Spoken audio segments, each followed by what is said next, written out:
Did you know that more than 90% of viewers don't subscribe to our channel? If you're watching this and haven't subscribed yet, please consider hitting that subscribe button. We don't run ads on our videos, so we don't earn anything from them. Every subscription, every like, every comment truly means the world to us. Your support keeps our passion alive and motivates us to create more. We'd also love to hear from you. Tell us where you're watching from and what time it is right now. Let's start our story. Story number 1. The highway cut through the night like a narrow black ribbon, its edges lost beneath drifting curtains of fog. Miles from any town, any porch light, any late-night diner, the only color came from the twin beams of the Freightliner's headlights and the faint, greenish glow of the dashboard instruments.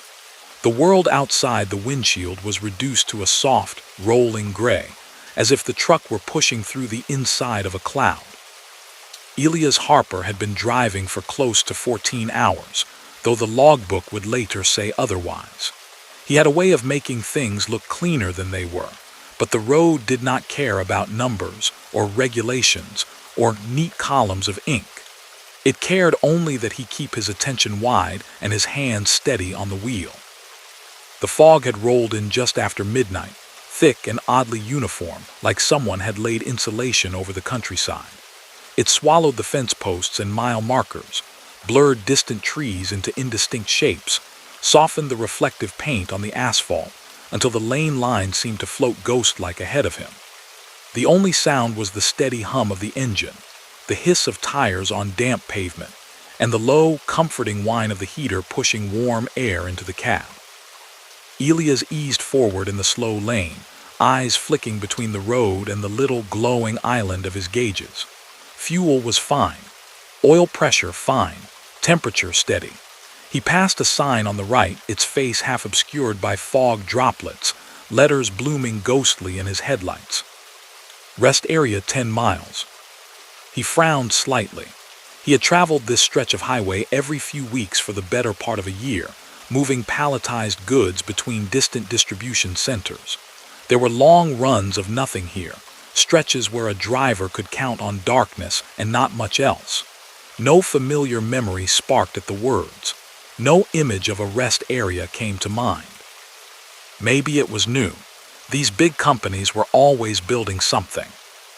Still, the thought of hot coffee, even the weak, burnt kind that sat in glass pots at roadside vending kiosks, sounded appealing. His eyelids felt a fraction heavier than they had an hour before. His shoulders ached beneath his flannel shirt.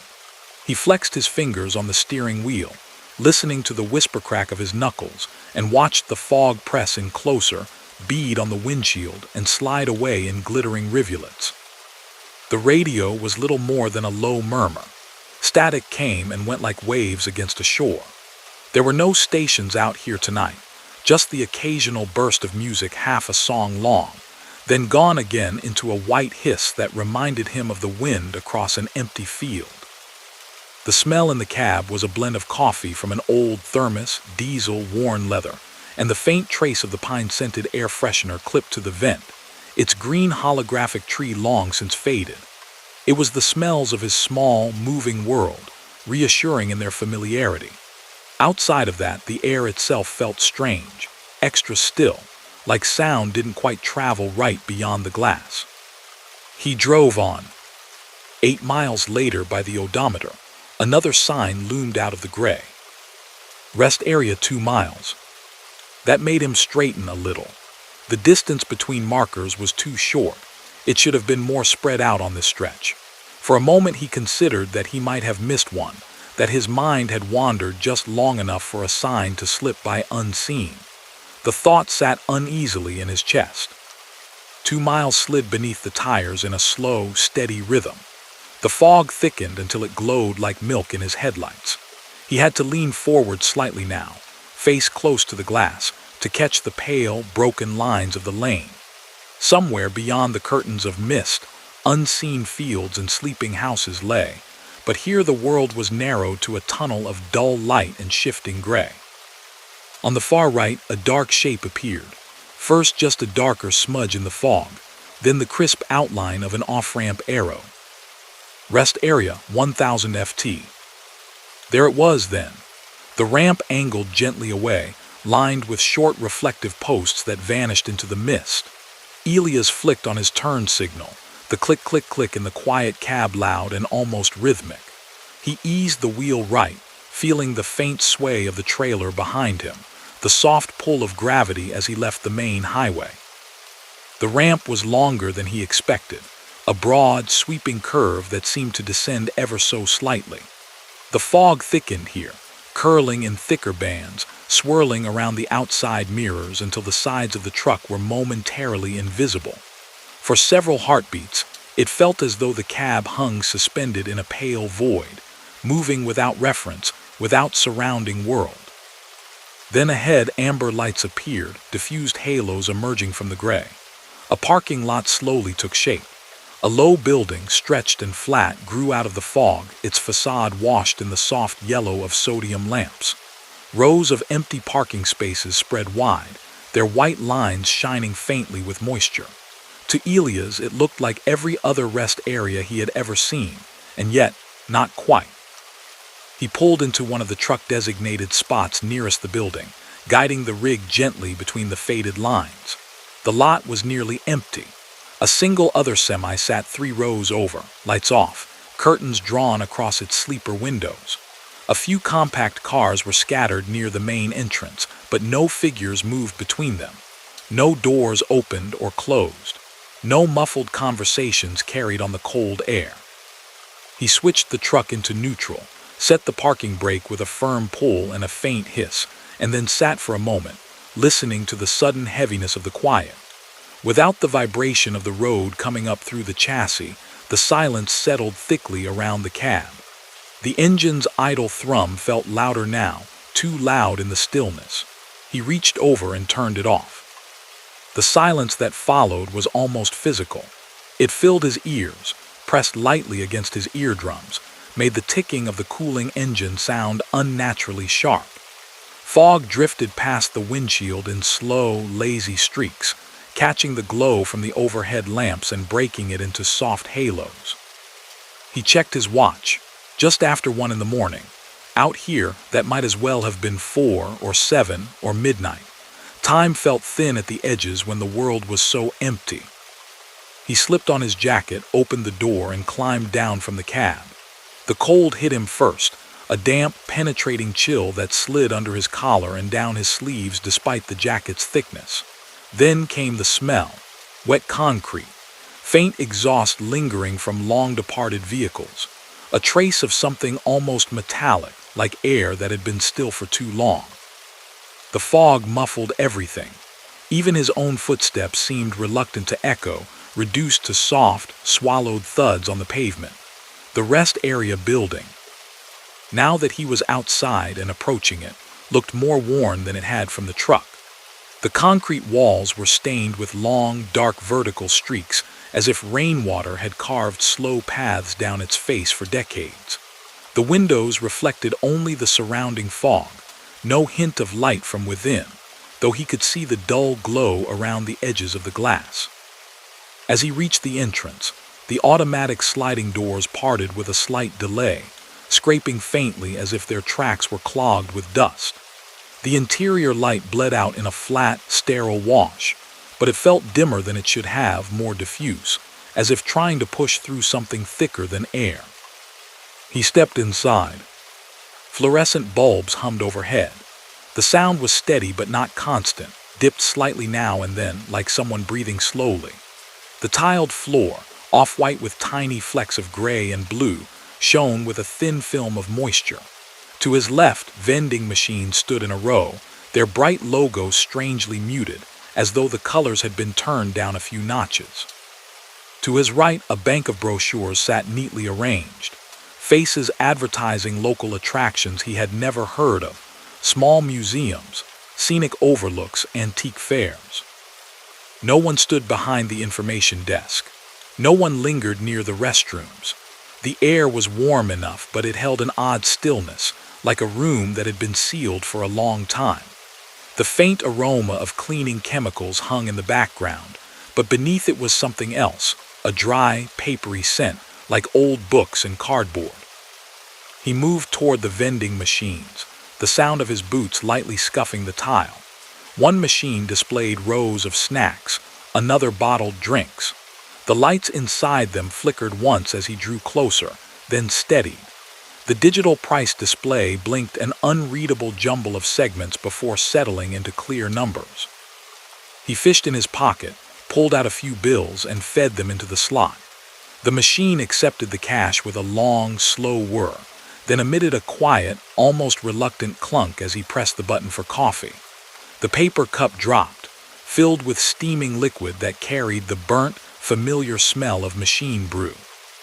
He took the cup, feeling the heat seep into his fingers, and listened to the building breathe. There it was again, that sense of a slow, cycling hum rising and falling just below hearing. It might have been the ventilation system, the refrigerator units in the machines, the pipes settling inside the walls. But it felt coordinated somehow, as if the whole structure inhaled and exhaled around him. He walked toward the restrooms, more out of habit than need. Above the doorway, a flickering fluorescent bulb buzzed angrily, its light stuttering. The restroom itself was empty, spotless, the air carrying the sharp tang of disinfectant. The farthest stall door was closed, and for a moment he had the odd impression that someone was standing just beyond it, still and listening. When he stepped closer, that sensation dissolved into nothing. The stall was empty, the toilet bowl gleaming. He washed his face at the sink, the cold water shocking him more awake. When he straightened and looked in the mirror, his own reflection stared back.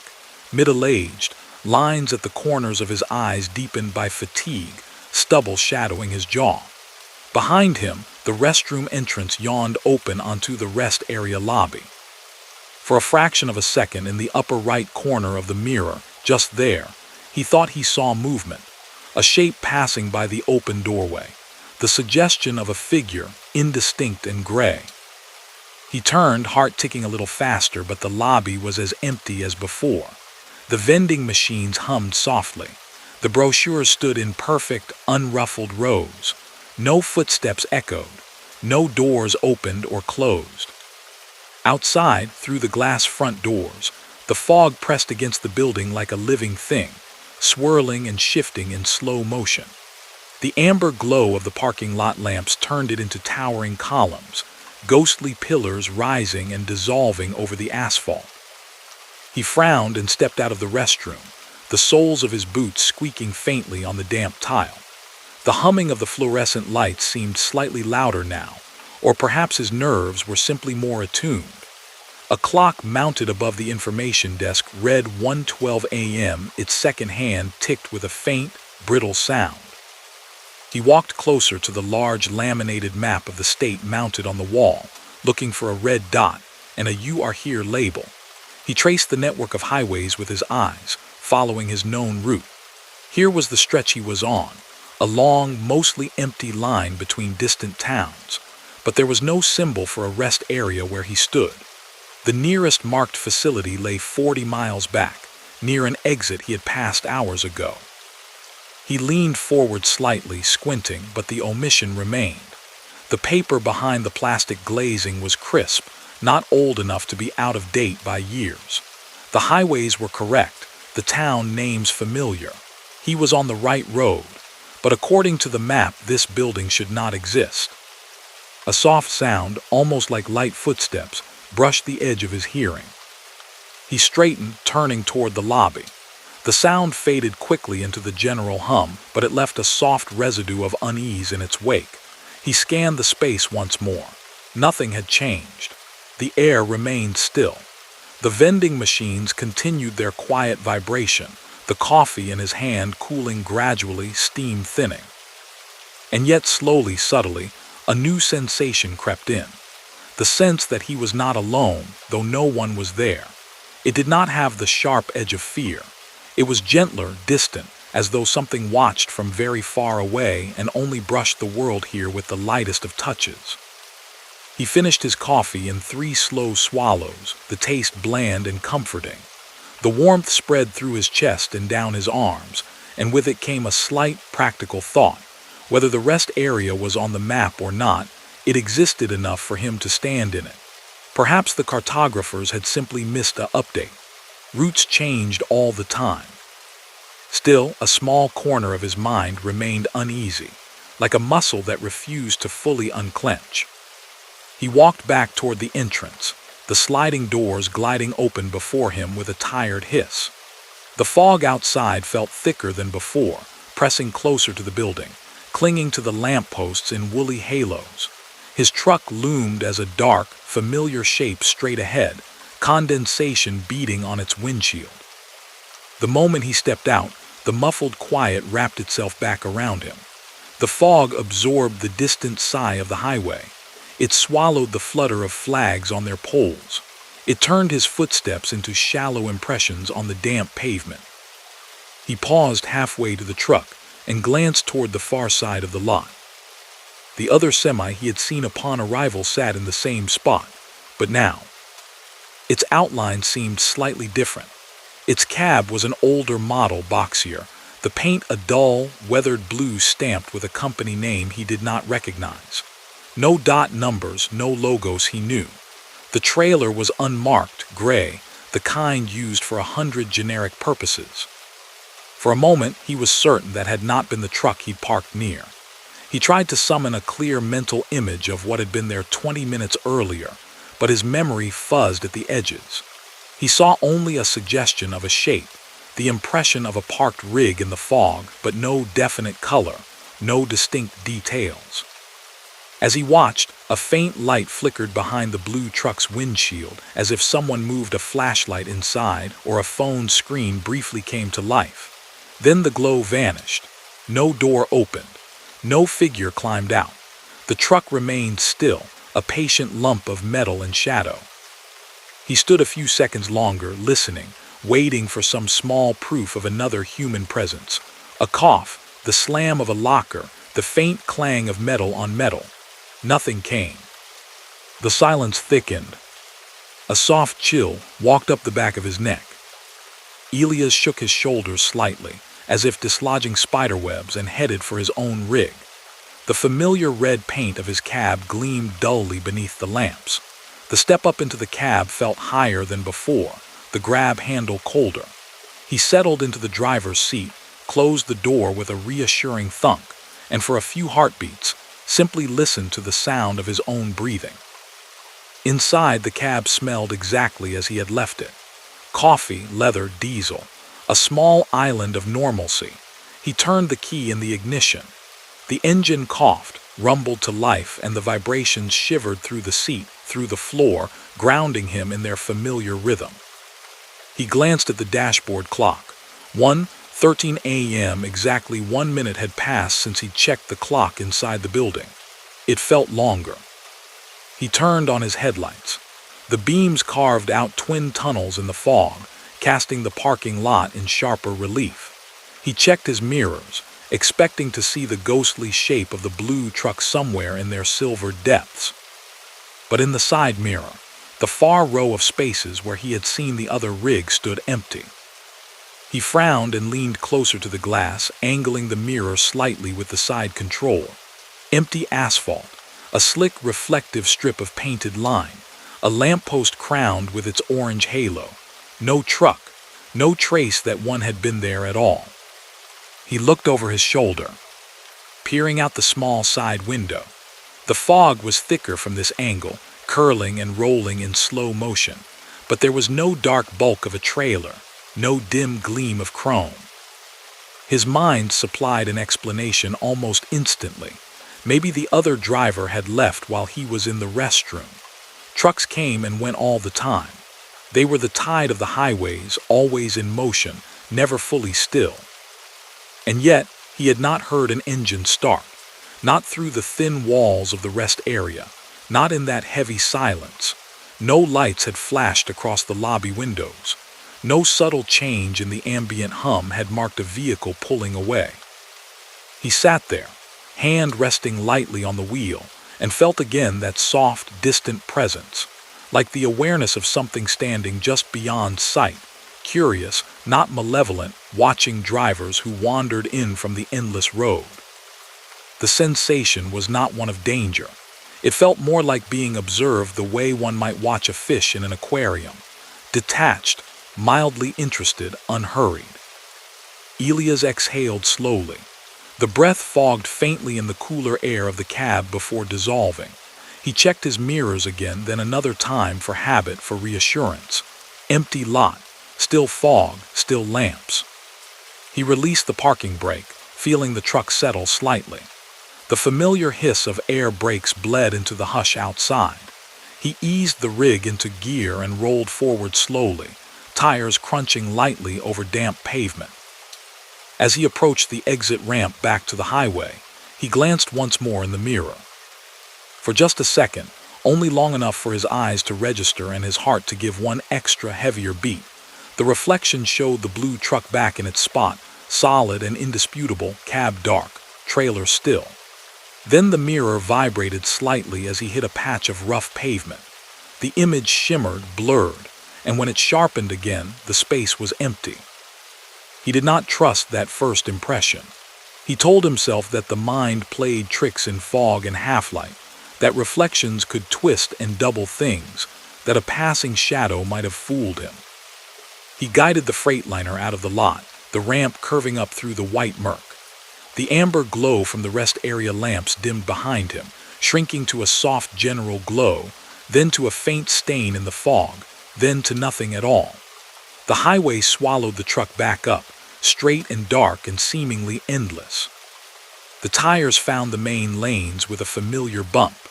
He accelerated gently, watching the speedometer climb. The world narrowed once more to the long, pale strip of road ahead, floating in his headlights like a path through a void. Minutes passed. The hum of the engine settled into its usual background chant, the vibrations in the steering wheel becoming part of his hands. The fog remained thick, but his eyes adjusted again to its uniform glow.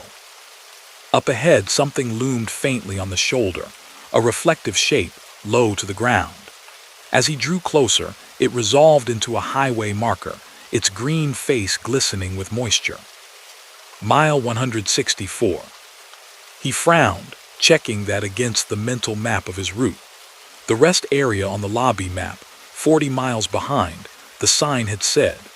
But according to the miles he had driven tonight and the location of known towns, mile 164 should be long past that. Perhaps he had misremembered. The brain grew rubbery with fatigue. Signs blurred together, time smudged into one another. He pressed on. 10 minutes later, another sign materialized out of the mist, letters glowing softly in the beams. Rest area 10 miles. His hands tightened just slightly on the wheel. This time he noticed his own heartbeat, a slow, measured thud in his chest that nonetheless seemed louder than it had any right to be. The fog swirled, unchanged. The engine hummed, unchanged. The road stretched ahead, unchanged. Behind his truck, unseen, the highway pooled into black, empty distance. Ahead, the promise of another rest area hung in the air like a quiet question. The odometer ticked forward. The radio offered a brief flicker of a song, then dissolved back into static. The heater breathed warm against his knees. Somewhere, out beyond the glass and steel, whatever watched at that lonely, unmarked rest stop might be watching still, patient and unhurried, waiting for the next tired driver to rise out of the fog and step into its quiet, impossible light. Story number 2. The interstate flattened out into a broad, featureless plain, the kind of nowhere that seemed to go on forever, mile after quiet mile. On either side of the highway, empty fields lay under a low ceiling of cloud, their edges drowned in a pearly ground fog that had crept in after sunset. The horizon had vanished hours ago. The world had shrunk to the width of the lanes and the reach of the headlights. Mara Lynn guided her white Volvo tractor-trailer through the night with the patient steadiness of long practice. Her hands rested lightly on the wheel, wrists loose, fingers ready. The dashboard glowed with cool, measured light, speedometer needle hovering at 62, fuel gauge solid at 3/4, green indicators blinking in a small, reassuring constellation. The cab around her was a warm cocoon. The heater whispered through the vents, carrying the faint smell of dust and coffee. A small electric kettle sat on the storage shelf behind her, next to a neatly rolled sleeping bag and a paperback facestone to keep its place. The overhead space was lined with carefully stowed plastic tubs of clothes and food, everything in its place, every rattle accounted for. Outside, the fog hugged the asphalt in soft, shifting waves. It rose knee-high along the shoulder, poured gently across the lanes, and then thinned, only to gather again in denser curtains a few seconds later. In the beams of her headlights, it glowed like diluted milk, hiding whatever lay beyond the faint ghost of the center divider. Shadows suggested fence posts, low scrub, the dark line of a distant tree row, but nothing resolved fully. The land itself felt like a rumor. The CB radio, mounted high on the dash, crackled now and then with faint bursts of static, more suggestion of sound than speech.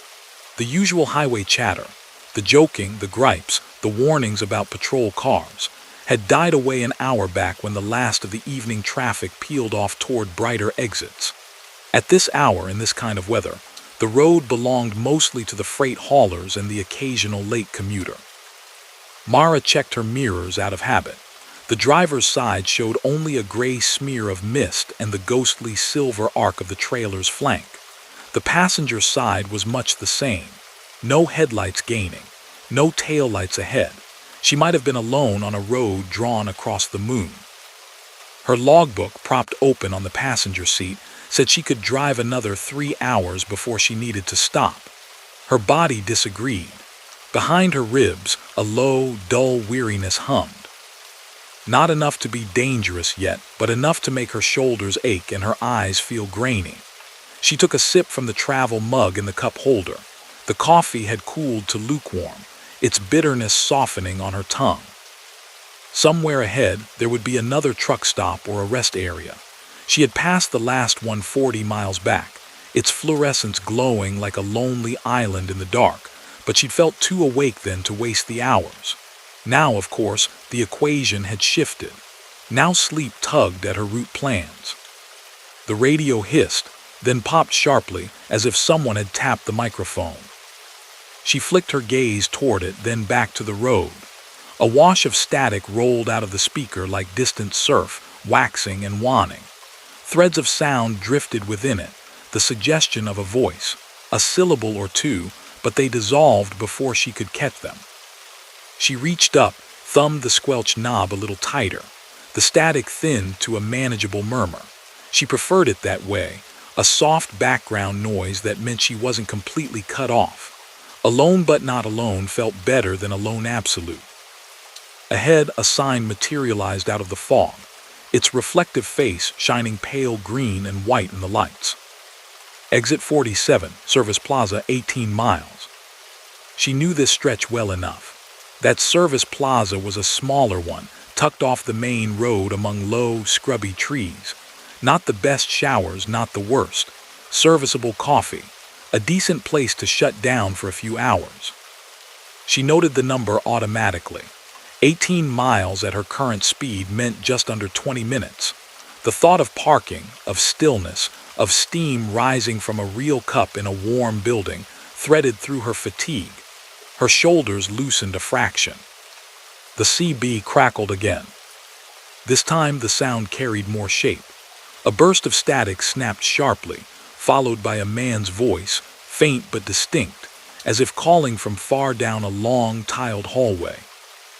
Anyone got eyes on that fog bank up by 47? The words brushed her ears and then were gone, chewed by interference. She stared at the radio. The channel indicator glowed a steady green on 19, the usual trucker channel. No one had spoken on it for at least an hour. She reached up and pressed the transmit button briefly, the microphone cool against her fingertips. "Breaker 19, she said, voice low in the dim cab. "You talking mile 47 on the 210. Her own words came back to her, muffled by the acoustics of the small space. The radio responded with a long, quiet hiss. No voice answered. The line remained a blank stretch of artificial sea. She released the button, waited a few more seconds, then shrugged to herself and let it go. Maybe she'd picked up bleed from another frequency, a nearby channel with a busy conversation. Equipment sometimes behaved oddly in bad weather. Still, a small prickle walked lightly along the back of her neck, then faded.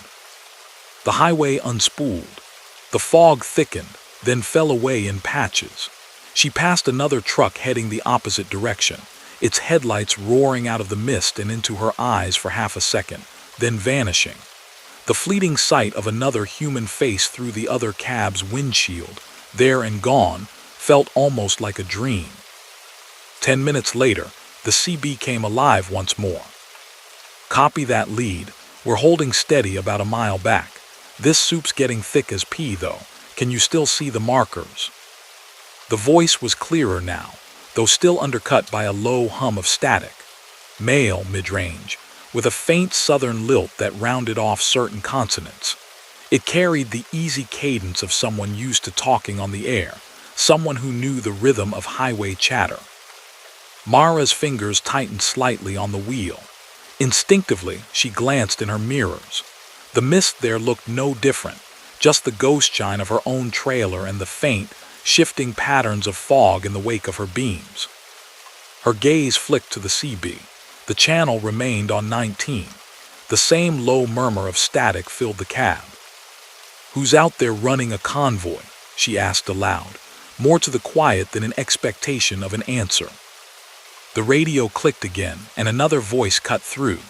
This one older, a little rougher, like someone who had smoked for decades. 10-4 back door. Lines are fuzzy, but I got enough. Keep it tight, boys, we'll push through. Service Plaza at 47 still open as of half an hour ago. We get there, we can ride the storm out. Storm, she thought. There. Been no forecast of storms tonight. Just low cloud, patchy ground fog, and a light wind. Nothing that rated the tight, careful tone she heard in that lead driver's voice. Her eyes moved once more to the windshield. The fog ahead looked almost luminous in places, heavier swaths swirling together in lazy vortices, as if following a pattern only the air understood.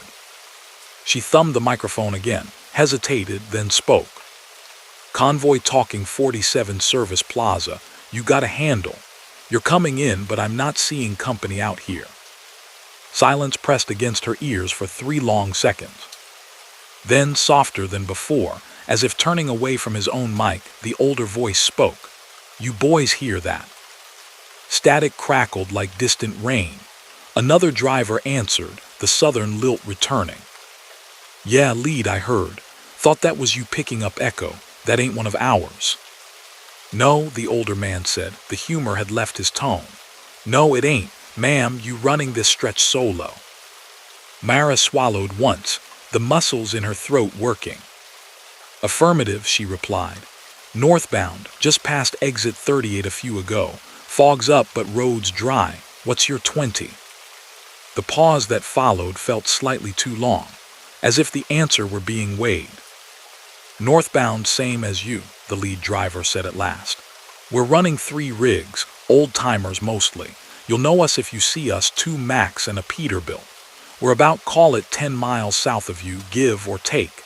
Visibility's been getting ugly. Haven't seen tail lights in 20 minutes. You say it's light up your way." Mara checked the odometer, did a quick calculation. If they really were 10 miles behind her, they should be on the same stretch of road, in roughly the same conditions. The idea of a pocket of denser fog that far back wasn't impossible, but something about the way he said ugly sat wrong in her chest. "It's thick," she allowed. "Not what I'd call ugly, though. No rain, no ice. Wind's calm. You sure you're on the 210 northbound?"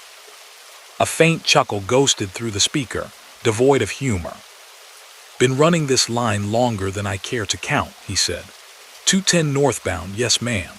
Left Ridgeview about 3 hours back, hit the rest area at 29, blew by that old closed diner at 35. If I'm lost, I've been lost my whole life." That list of landmarks slotted neatly into her own mental map of the route. Each one belonged exactly where he placed it. The Ridgeview exit with its tired row of gas stations. The rest area with the leaning pine tree by the entrance. The old diner with its peeling neon sign dark for as long as she'd been driving this run. Everything matched, except the weather he described. When you say storm, she asked, choosing her words carefully, what kind are you seeing? For a moment, the line filled with a soft, unbroken hiss. The sensation of distance, of separation, expanded, like a road stretching between them that was not just measured in miles.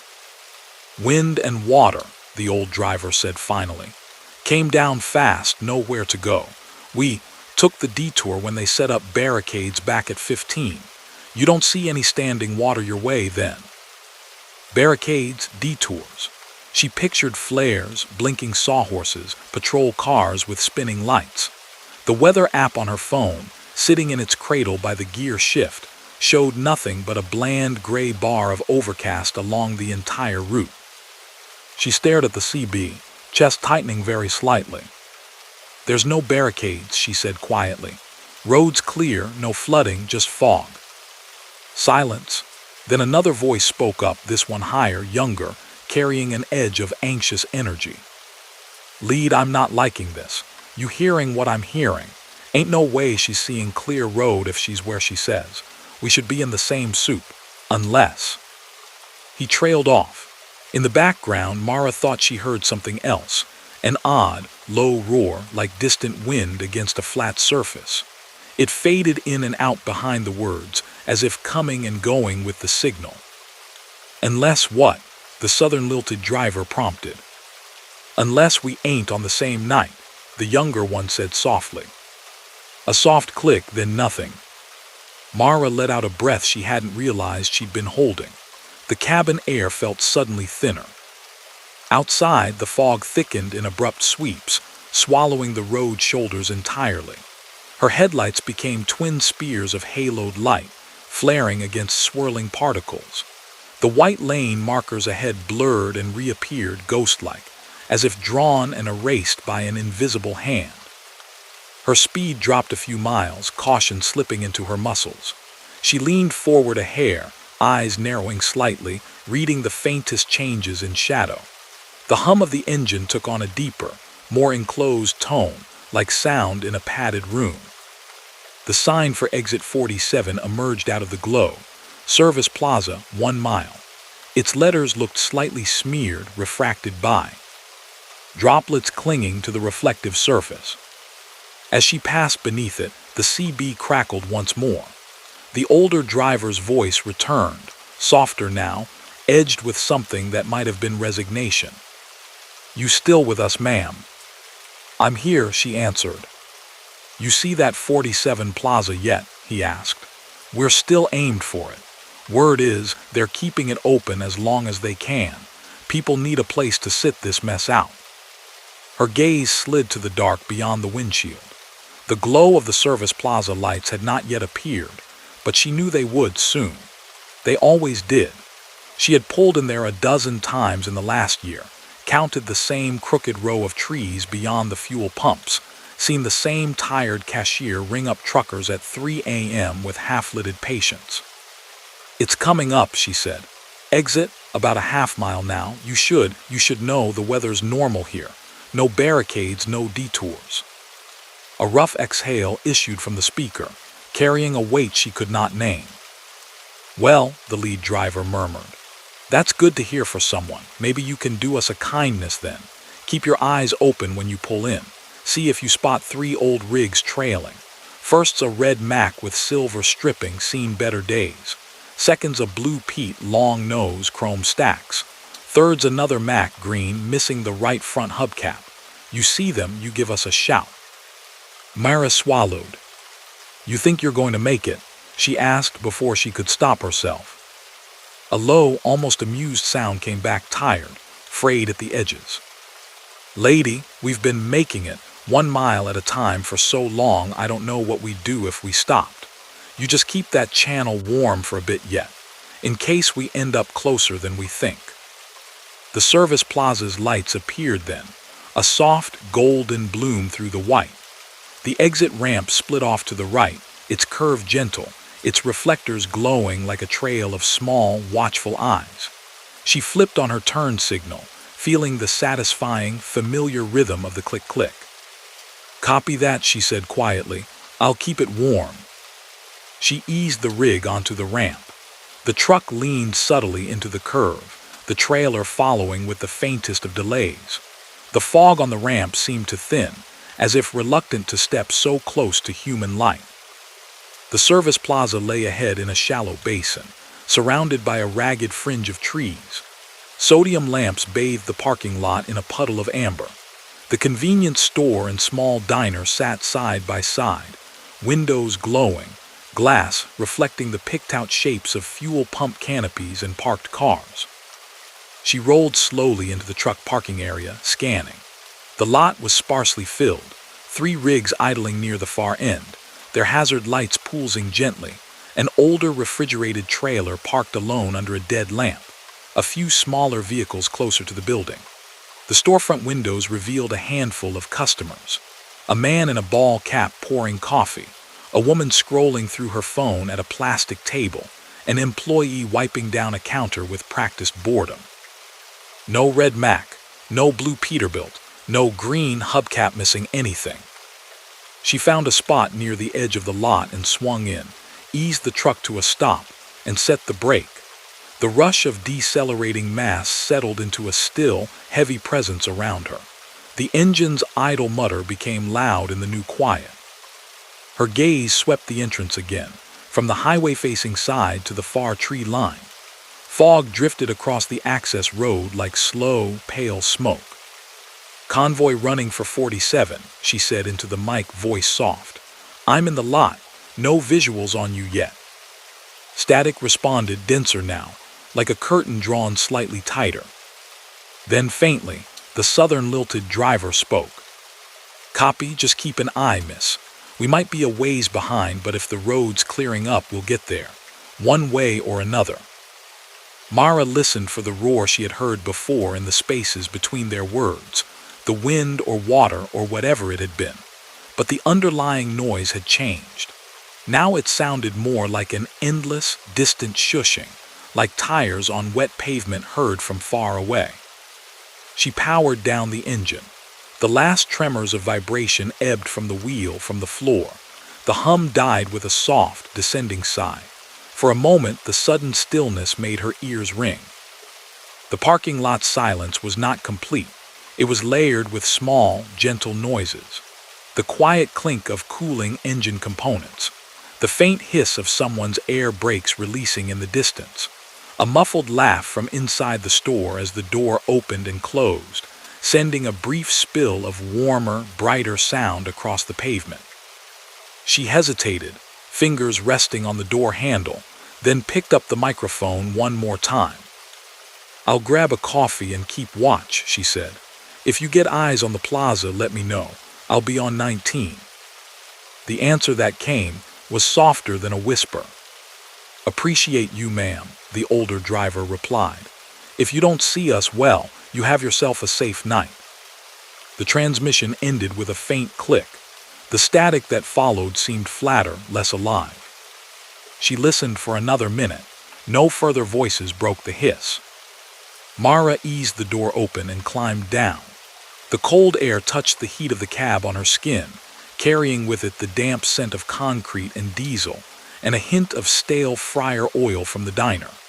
The fog in the lot was patchier than on the highway, drifting in low veils that brushed the tops of her boots. She walked toward the building, boots clicking softly on the pavement. The light spilling from the store windows painted rectangles on the mist, turning each droplet into a tiny prism. The automatic door side opened in front of her, letting out a breath of warm, processed air. Inside, the brightness felt almost harsh. The overhead lights gleamed off polished tiles. Coolers hummed along the back wall. Racks of snacks stood in rigid rows. A radio behind the counter played a song too soft to make out, its melody barely threading through the mechanical chorus. She poured herself a fresh cup of coffee, watching the dark liquid stream into the cup, steam rising in lazy curls. Around her, the other late-night bodies existed in their small spheres of fatigue and habit. The woman with the phone scrolling through a grid of images, the man in the ball cap counting crumpled bills, the cashier stifling a yawn as he rang up another sale. No one else seemed to have a radio clipped to their belt. No one looked like they'd just stepped out of a storm. She carried the coffee to a window table and sat, facing the lot. From here, she had a clear view of the entrance road. If 3 trucks came roaring out of the fog, she would see them. She would hear them. The building's glass pane vibrated slightly whenever a big rig rolled in.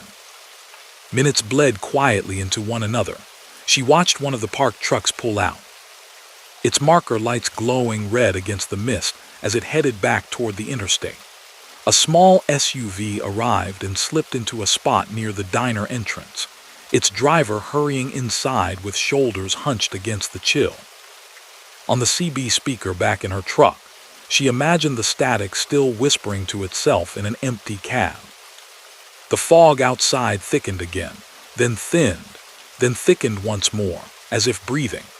At one point, it parted just enough for her to glimpse the dark smudge of tree trunks beyond the far edge of the lot, their branches looking like ink lines drawn against a blank page. A shape of light appeared on the access road, a glow moving through the mist. Headlights, she thought, sitting a little straighter. But as the glow approached, she could tell something was wrong. The light was too diffuse, too spread out. It did not have the sharp twin points of modern headlights. It looked more like a soft, hazy rectangle, edges blurred, as if seen through old, fogged glass. The glass beneath her fingertips trembled with the faintest vibration. The floor shivered in sympathy, the kind of barely there tremor that said heavy vehicles were near. Yet when the glow reached the lot's edge, nothing rolled into view. The space where the road met the pavement remained empty. No trucks materialized. No engines revved. Only the glow passed along the periphery, slow and measured, as if a ghost convoy were hugging the outer curve of the lot, unseen but not unfelt. The faint vibration deepened for a moment. In its bones, the building seemed to remember the weight and thunder of long-ago engines. Mara's coffee cooled in her hands. Goosebumps rose along her arms despite the warm air. Through the glass, she watched the formless light trace a path just beyond the edge of sight, then fade gradually into the thicker fog near the on-ramp. As it went, a whisper of sound brushed the edge of her hearing, a layered murmur of voices, a distant laugh, the crackle of CB chatter too faint to parse. Then even that was gone. At the next table, the woman with the phone shifted in her seat and sighed, oblivious. The cashier changed the radio station. The man in the ball cap stepped outside with a bag of chips and disappeared into the night. Life moved, indifferent. By the time Mara finished her coffee, the fog beyond the window had thinned. Stars had not appeared, clouds still blanketed the sky, but the air against the glass looked clearer, the parking lot edges more defined. She rose, disposed of her cup, and walked back out into the chill. Her truck waited where she had left it, a familiar bulk in the receding mist. She climbed up, settled into the seat, and shut the door. The soft isolation of the cab wrapped around her again. She reached for the CB microphone out of habit before starting the engine. "Convoy aiming for 47, she said quietly into the mic. "I sat a while, didn't see your rigs, but something went by out there." Only static answered, thin now, almost gentle. Then very faintly, so faint she wondered if she imagined it, the older driver's voice whispered through. 10-4, ma'am, he said. "We'll catch it next time around, appreciate you keeping watch." A small smile tugged at one corner of her mouth, unexpected and tinged with sadness. "Safe travels," she replied. The static thinned like fog under a rising sun. No more voices came. She started the engine. The familiar rumble filled the cab, comforting, solid. The fog outside was breaking up into ragged patches, revealing more of the dark fields beyond. The road would be easier now. As she pulled out of the lot and eased the truck back onto the ramp, she caught sight of a bulletin board near the building, its glass face catching the light. Behind the glass, among flyers for tire services and community events, a faded photograph had been pinned.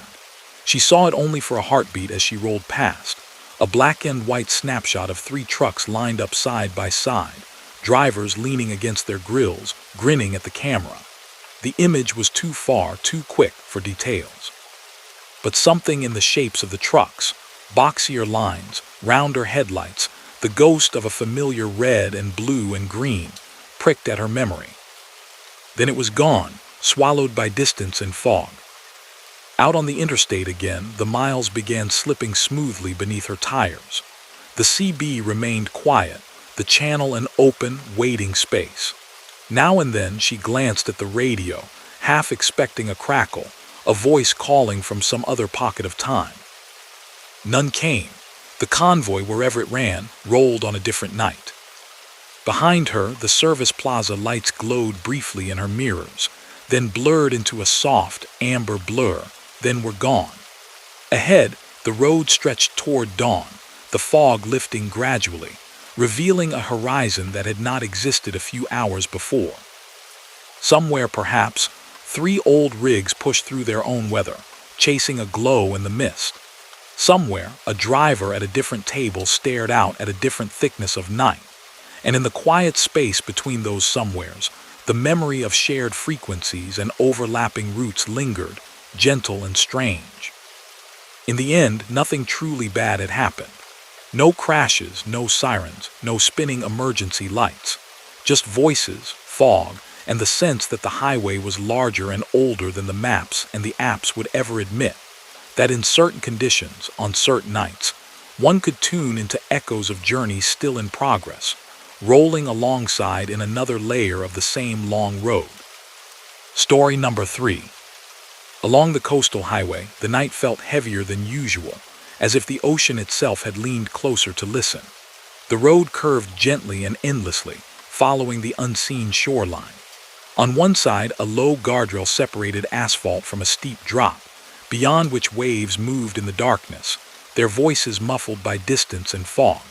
On the other side, thick pines crowded close, their tops lost in a ceiling of low cloud. Raina Cole's truck glided through that muted world, a pale island of light moving at 60 miles an hour. The refrigerated trailer hummed steadily behind her, a cool companion full of packaged goods headed for distant stores that would never know the path they'd taken. Inside the cab, the air was warm and dry, holding the faint fragrance of coffee, hand sanitizer, and the citrusy cleaning wipes she used on the dash. Her dash lights formed a familiar constellation in front of her, the slow sweep of the speedometer, the firm, unmoving needle of oil pressure, the green LEDs of cruise control engaged. The digital clock read 2:04 a.m. The radio played quietly, a late-night program somewhere between music and talk, the host's voice soft and thoughtful. Outside, the fog was not a uniform sheet but a living thing.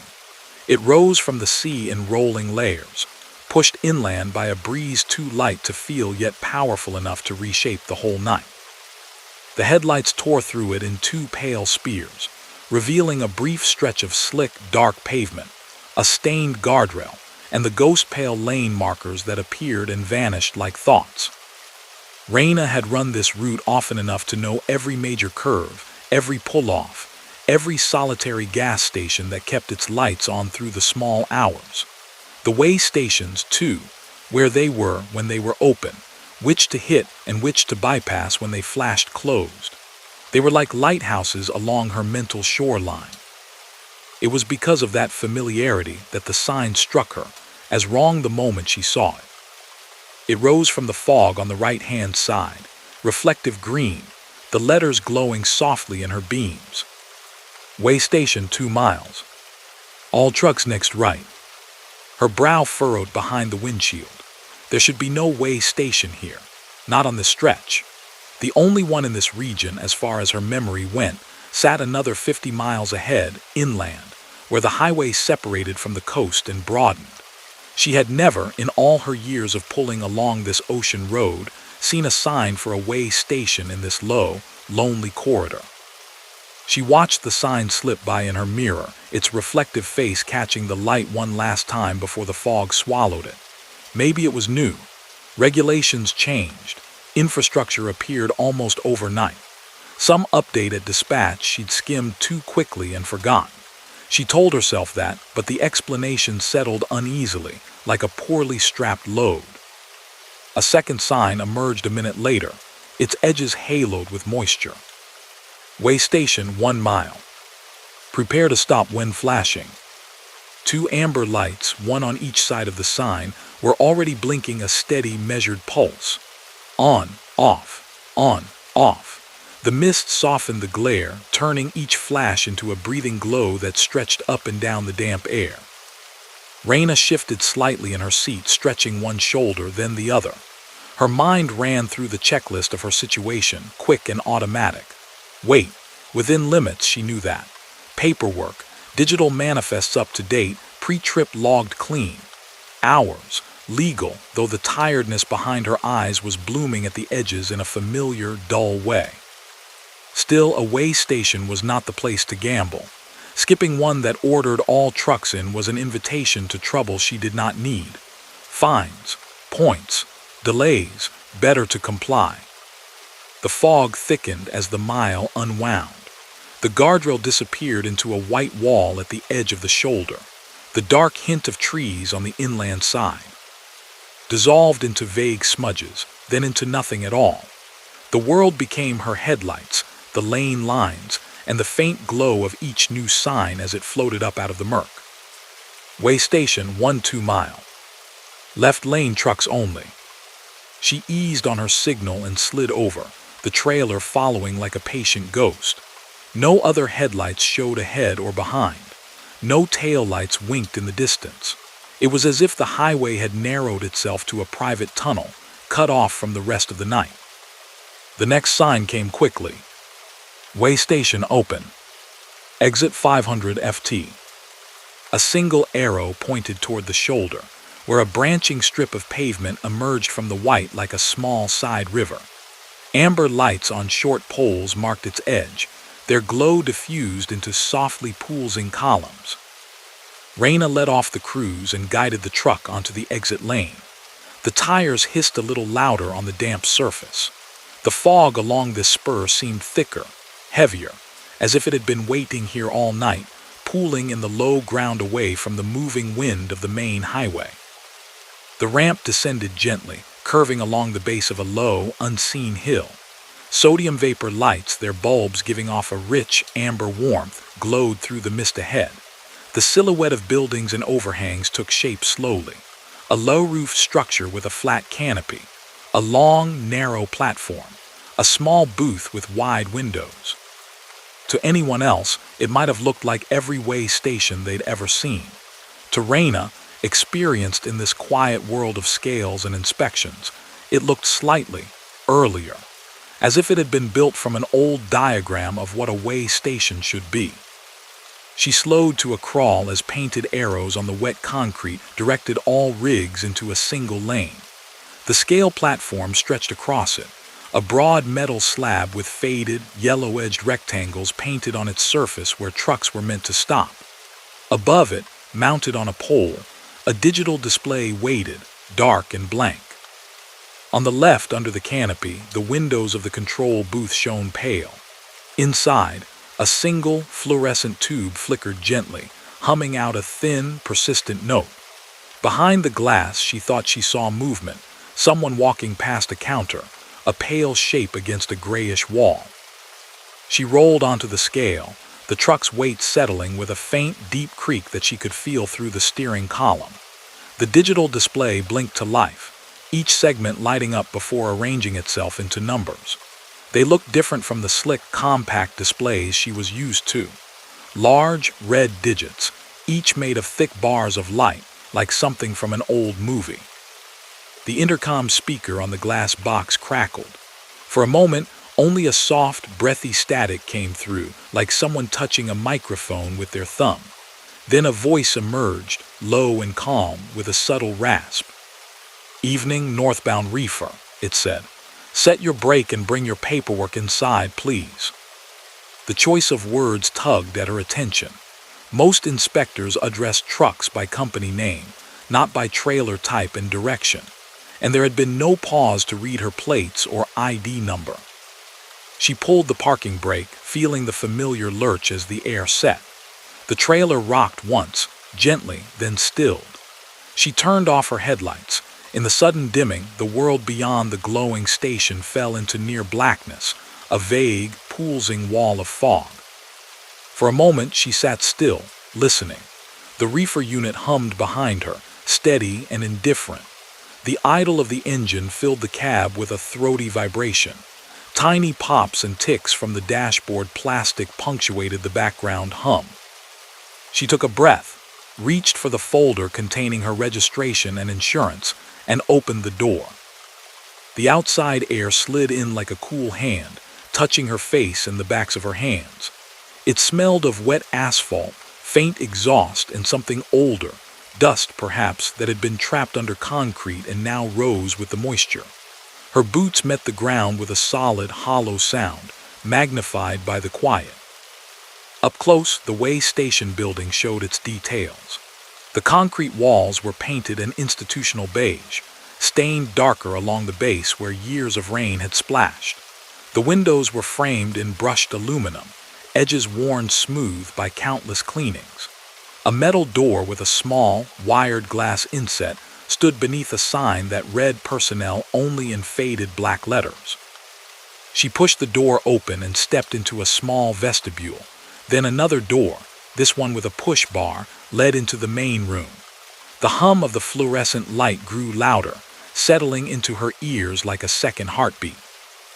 Inside, the air was warmer, gently stuffy, carrying the smell of old paper, stale coffee, and the faint tang of disinfectant. A short counter ran along the right-hand side. Its laminate top scuffed and dull from years of elbows and forms slid back and forth. Behind it, a man stood, looking up as she entered. He wore a uniform, dark slacks, a lighter shirt with creases so sharp they could have been drawn on, and a safety vest draped over the back of his chair rather than on his body.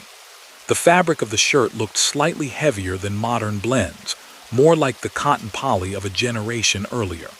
On his chest, a metal nameplate gleamed dully. ELLIS. His hair was thinning at the temples, but everything else about him seemed carefully maintained. He had the bearing of someone who took his work seriously enough to make a ritual of it. A ceramic mug sat near his left hand, a coffee ring etched into the counter beneath it. "Evening," Raina said, setting her folder on the counter. "Didn't realize there was a station on this stretch." "Not everyone does," Ellis replied. His voice matched what she'd heard through the speaker, a rasp under a calm surface, like gravel under a shallow river. "We appreciate the ones who stop anyway." He slid her folder toward him, flipping it open with practiced ease. His fingers were long, slightly calloused, nails trimmed carefully short. On the wall behind him, a bulletin board displayed printed notices, regulations updates, weight limit charts, a schedule. The fonts and logos on them felt subtly dated, like government pamphlets from 20 years ago. A round clock above the board read 2:08. Its second hand ticked in precise, steady jumps. She watched as he paged through her paperwork. His eyes moved not just over the printed forms, but over the handwritten notes she'd made in the margins. At one point, his gaze lingered on a line in her logbook, and his mouth tilted very slightly, as if at a private thought. "Manifest?" he asked without looking up. "Electronic," she answered. "I can pull it up if you need." He nodded. "We'll get to that. Let's start simple, full load." "Yeah, frozen vegetables." At that, something like a shadow of amusement passed through his expression. Not quite a smile, but its idea. "Veggies don't complain." He said, "What about you? How many miles behind you tonight?" The question sent a small hitch through her thoughts. It was a strange way to phrase it. Most inspectors asked about origin point, last stop, hours driven, not how many miles behind you. 320 since my last break, she answered, because that at least was straightforward. Left Redwood Junction at, she glanced at the log, 2100. Ellis made a small mark on a form, his pen scratching faintly. The sound seemed louder than it should have been in the near-empty room. Any issues on the way? He asked. Anything unusual? She thought of the fog outside, the way it had thickened and thinned like breath, the odd sense of the highway becoming more private with every mile. She thought of the suddenness of the way station's appearance. Just the weather, she said. Fog's heavy. MMM. He slid her license from the folder, his thumb resting briefly over the little hologram that shimmered when it hit the light. You're not carrying anything that isn't on the manifest, are you? Her heartbeat skipped, not from guilt but from the peculiar turn of phrase. There was the ordinary meaning, undeclared cargo, side deliveries, the kinds of things that brought fines. But the way he said it had the faintest emphasis, as if the manifest he spoke of included more than pallet counts and trailer temps. No, sir, she replied. Nothing but what's listed. He nodded slowly, eyes still on her ID. People forget sometimes, he murmured. They pick up a little extra along the way, something in the back of the head, something in the gut. It all adds weight, even if it doesn't show up on the bills. Behind him, in the reflection on the glass of one interior window, she thought she saw movement. A figure passing down a narrow hallway carrying a clipboard.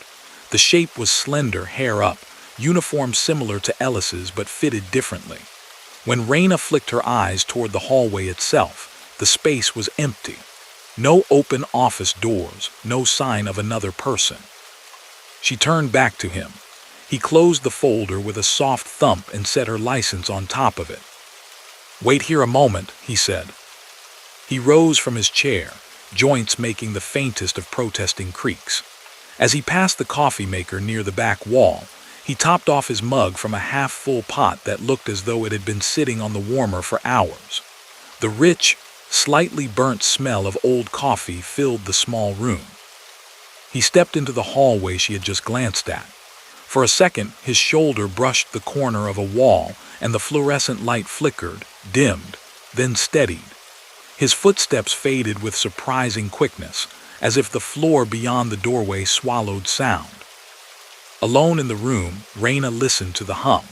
The fluorescent tube above her head buzzed faintly. Somewhere in the structure, an HVAC unit cycled air with a low, almost imperceptible whir. The intercom clicked now and then, independent of any voice, as if the station itself were clearing its throat. She looked at the posted notices more closely. Some bore dates. A safety campaign poster in the corner urged drivers to buckle up, new regulations effective January 1997. Another sheet announced updated maximum axle weights, revision date 2003. Though the colors had faded, the paper itself was crisp, uncurled, as if pinned yesterday. On the far wall, a corkboard held a neat cluster of small photographs. Trucks on the scale, inspectors in uniform, a holiday party with a string of cut-out snowflakes dangling over the counter. The trucks in the photos were older models, squarer cabs, rounder headlights, paint schemes out of fashion for a decade or more. In one shot, 3 drivers stood shoulder to shoulder, grinning. The caption beneath, written in precise, neat handwriting, read, "Last night before closure, Ridgeview Station, October 14, 2008. Closure." Raina's gaze narrowed on the word. She swept the rest of the room. Nowhere on the walls did it say Ridgeview. The signs outside had simply read Way Station. Her internal map shuffled names and locations, hunting. There had been talk among older drivers of a station by that name, somewhere along the coast, long since shut after a landslide undermined its ramp. She had never seen it herself. It belonged to stories about back before they rerouted this stretch. The clock ticked. 2:08 slid to 2:09. Fog pressed gently against the windows, turning the outer world into a pale, humming blur. She could no longer see the shape of her truck beyond the glass, only a diffuse brightness where the marker lights shone. Ellis returned a moment later, though she hadn't heard his steps. He held a slim, carbon copy pad in one hand, her logbook in the other. The mug of coffee steamed faintly on the counter now, though she was certain he had not carried it with him when he left. "Scale looks good," he said. "You're a clean run weight-wise, no notable imbalances, axles all where they should be." His eyes met hers, steady and dry. "You still keeping your hours honest?" "Yes," she said, "best as the system lets me." He made a small, agreeing sound, as if that answer fit some familiar pattern.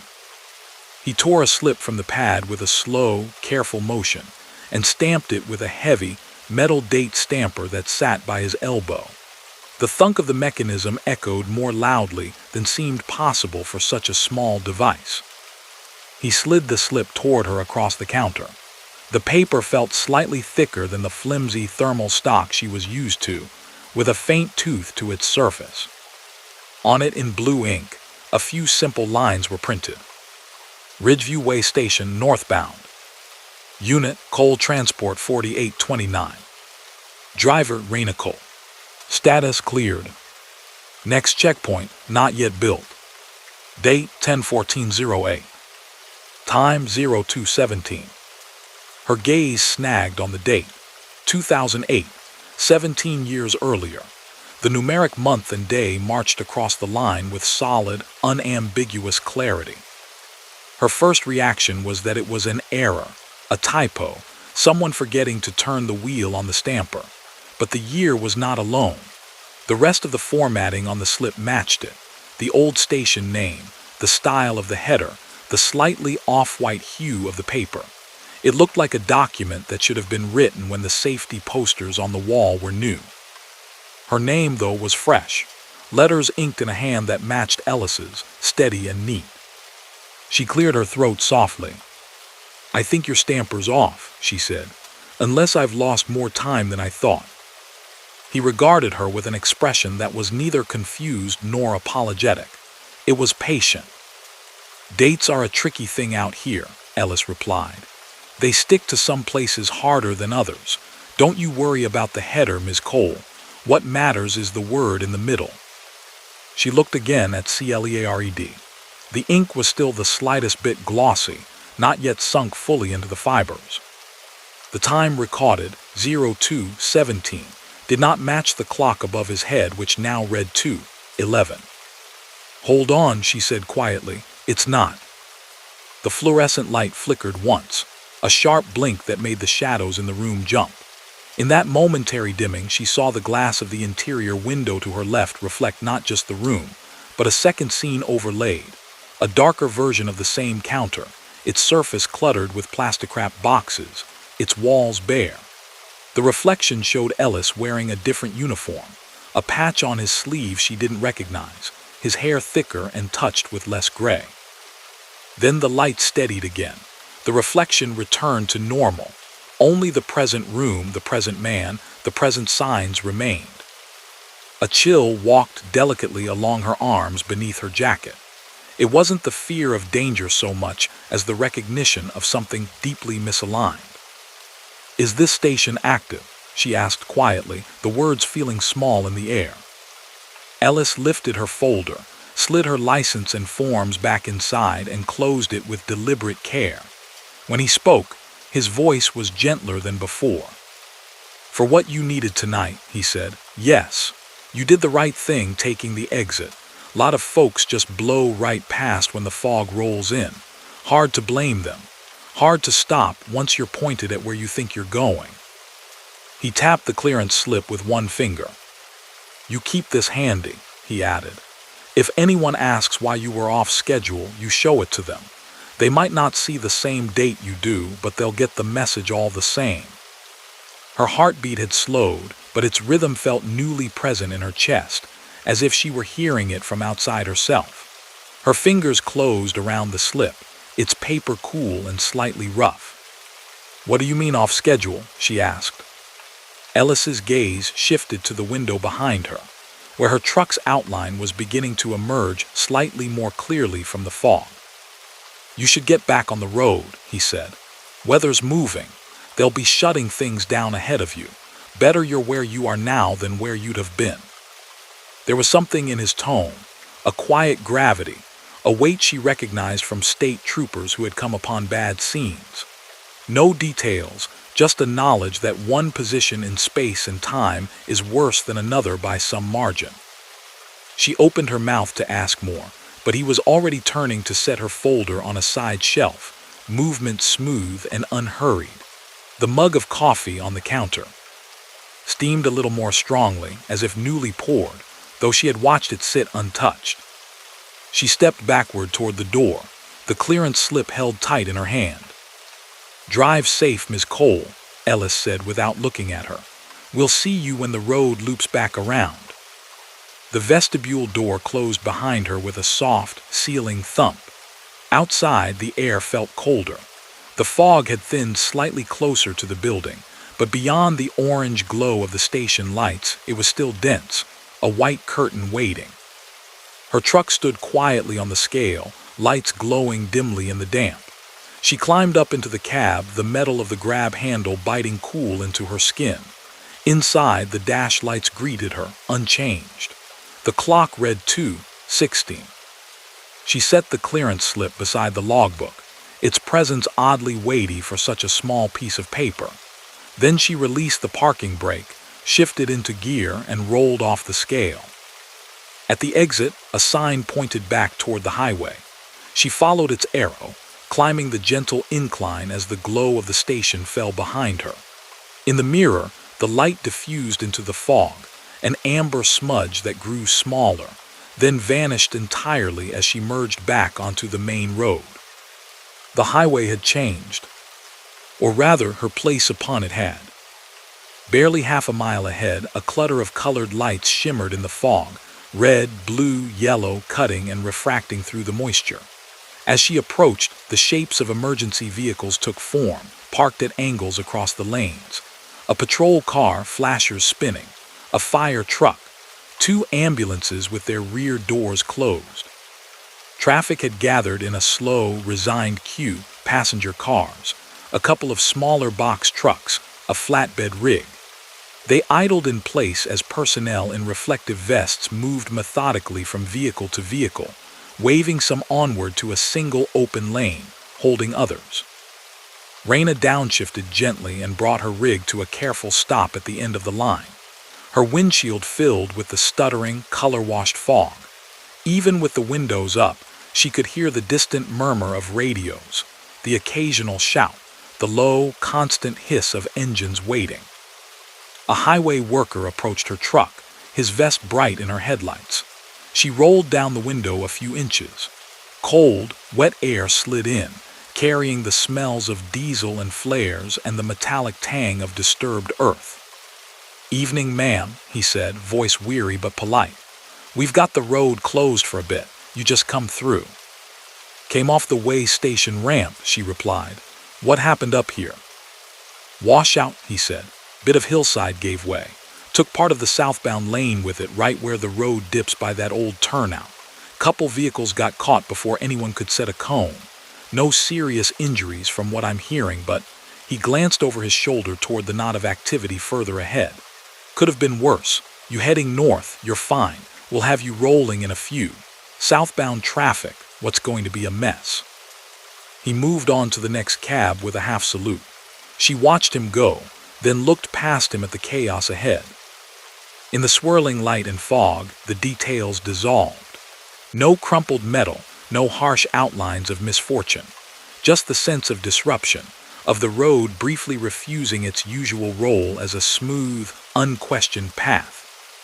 She thought about her position on the highway an hour ago, before the fog had thickened, before the sign had appeared. She imagined a version of her that had kept going, never taking the exit that shouldn't exist, pushing onward toward a point in space that, until recently, had been perfectly safe. The clock on her dash turned over to 2:17. Her gaze dropped to the clearance slip on the passenger seat. The ink on the time line gleamed faintly, identical to the numbers glowing on her dash. She picked it up. Under her thumb, the paper felt slightly different than it had inside the station, drier, as if it had aged a little in the cool air. The date still read 10/14/08. When she ran her finger lightly over the year, a faint roughness caught her skin, like an impression pressed more deeply into the fibers than the rest. Behind her, trucks shifted weight, brakes hissing. Ahead, a trooper's flashlight traced arcs through the fog, then turned to wave her lane forward. The line began to move, slowly, cautiously, past the narrowed gap between emergency vehicles. She slid the slip into the clear sleeve in the front of her logbook, where fuel receipts and toll tickets usually went. It fit there as if it had always belonged. As she eased the rig forward, the way station exit fell further behind, unseen. In the days that followed, when she checked maps and talked to other drivers, no one could point to a current station in that hollow by the sea. They spoke of Ridgeview as a place that had been closed and dismantled long ago, its buildings leveled after the land beneath them shifted, leaving only a gravel pull-off and a stand of stubborn grasses. Yet on fog-heavy nights, some swore they still saw the outline of its sign in the mist. A few, quietly, usually over late coffee in distant diners, said they stopped there recently. That they'd walked into a warm, humming room and met a man named Ellis who weighed more than trucks. Raina did not argue with them. She didn't tell them, or anyone, about the clearance slip with its misaligned date, or the way she sometimes woke in her sleeper berth with the phantom sensation of standing under a buzzing fluorescent light, the smell of old coffee in her nose.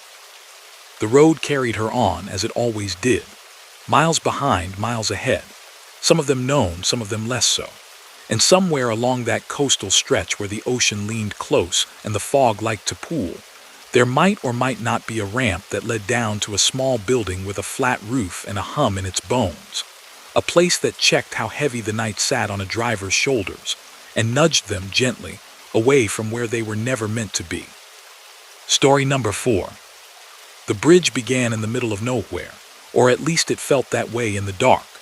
The highway had been a straight, dark line through flat marshland for hours, grass and water trading places on either side of the road until they blurred into one wide, damp smell. Then the signs had started to appear, green rectangles caught briefly in the headlights. Bridge ahead 5 miles. No U-turns. Next exit 30 miles. Leon Garrett had seen that set of instructions before, but only in daylight, and always with the marsh spread bright and open under a high sky. Tonight, fog lay low and heavy across the ground, turning the world into a muffled, milky expanse. The glow from his Freightliner's headlights dug out only a narrow tunnel of visibility, where the white edge lines floated ahead of him like strips of ghost skin on black water. The cab was warm and dry, smelling faintly of old coffee, vinyl, and the lemony cleaner Leon used on the dash whenever he was parked long enough to bother. The heater streamed a gentle current of air at his legs. His radio was tuned low to a late-night station that faded in and out, the music dissolving into static and then knitting itself back together a bar later. The CB hung quiet on its hook, its small screen glowing a patient green. He checked the time. 1:27 a.m. He'd been rolling since late afternoon with only a brief pull-off at a fuel plaza for a sandwich and a new thermos of coffee. The miles had settled into his muscles. His shoulders ached in that way that meant they were tired but functional. His attention was steady, but the sameness of the landscape pressed at the edges of his awareness like gentle fingers. The first hint of the bridge came as a change in the sound. The steady whisper of tires on asphalt shifted to a deeper, almost hollow tone, like the difference between walking on earth and on a wooden porch. The white lines on either side of the lane rose a few inches, riding the low, concrete barrier that separated road from drop. A sign flashed by. Entering Long Bridge. No stopping. No pedestrians. Beyond the barrier, there was nothing but fog. Somewhere under that soft, thick gray Leon knew, the marshland fell away into a broad river widened by tide. In daylight, the view from the bridge ran for miles. Water, reeds, crooked trees. Tonight, the bridge seemed to reach out into a blank void. The sodium vapor lamps mounted at intervals cast islands of amber light that were quickly swallowed by the mist. He set his cruise at 55 and settled a little deeper into the seat. The hum of the engine settled into his bones like a familiar song. The steering wheel felt sure and solid under his hands. The bridge stretched ahead, its gentle arc lost in the fog. Minutes passed. The lamps drifted by at regular intervals, each one appearing first as a faint golden smudge, then as a glowing halo, then as a bright point overhead, and finally as a receding smear in his mirrors. The rhythm of it was soothing. Lamp, darkness, lamp, darkness. The only other lights belonged to his own truck. Then on the right shoulder, something broke the pattern. A small van sat half on the rumble strip, half in the lane, hazard lights pulsing a steady orange. Its rear doors were closed, its paint dulled by mist, its back window plastered with old, peeling stickers. As Leon's rig drew even with it, he glanced over. No figures moved inside. The windshield beyond the fogged glass was a flat, dark plane. He eased slightly into the left lane to give it room, muscles responding automatically to the quiet training of long habit. As he passed, he noted the faint scrape of its open hood against the mist. No, not open, just misaligned, slightly ajar, as if someone had once tried to slam it shut and never quite managed. The van slipped behind him, its hazard lights blinking orange in his mirrors until the fog swallowed them. He clicked the radio a shade louder, letting a soft guitar line fill some of the emptiness. Another lamp, another. The bridge rolled on, a concrete ribbon suspended in a world made of cloud. After a while, the van appeared again. Same side, same position, half in the rumble strip, half in the lane, hazard lights pulsing. Leon's foot eased off the throttle by reflex, then pressed back down as he told himself it was just another vehicle. Plenty of old vans pulled to the shoulder on these long stretches. He changed lanes again, passed, glanced over. Same dull paint, same scatter of brittle stickers, same almost shut hood crooked by the same margin. A small, harmless shiver walked along his spine, neatly in time with the thump-thump of the expansion joints under his tires. He checked his mirrors. The first van, if it had been a different van, was invisible now. The fog behind him was a soft, luminous wall. He swallowed some coffee, more for the comfort of the motion than the caffeine. The brew had gone lukewarm. He grimaced and set the thermos back in its holder. When the van showed a third time, he noticed the billboard. There weren't many along this bridge. There was very little to advertise out here besides air and eventual exits. But just before the van emerged from the fog again, a low, rectangular billboard base loomed on the right. The sign it had once held was long gone, leaving only a skeletal frame and a few ragged strips of weather-beaten material flapping quietly in the breeze. He passed the van, same shape, same stuttering hazards, and the base slipped by a heartbeat later. Lamp dark, billboard base, van. Lamp dark, billboard base, van. The pattern asserted itself with a slow, patient insistence. The first time he thought he was imagining it. The second time, his grip on the wheel tightened. By the fourth repetition, he'd turned the music down until the DJ's voice was a distant murmur and let the sound of the engine and the road fill the cab.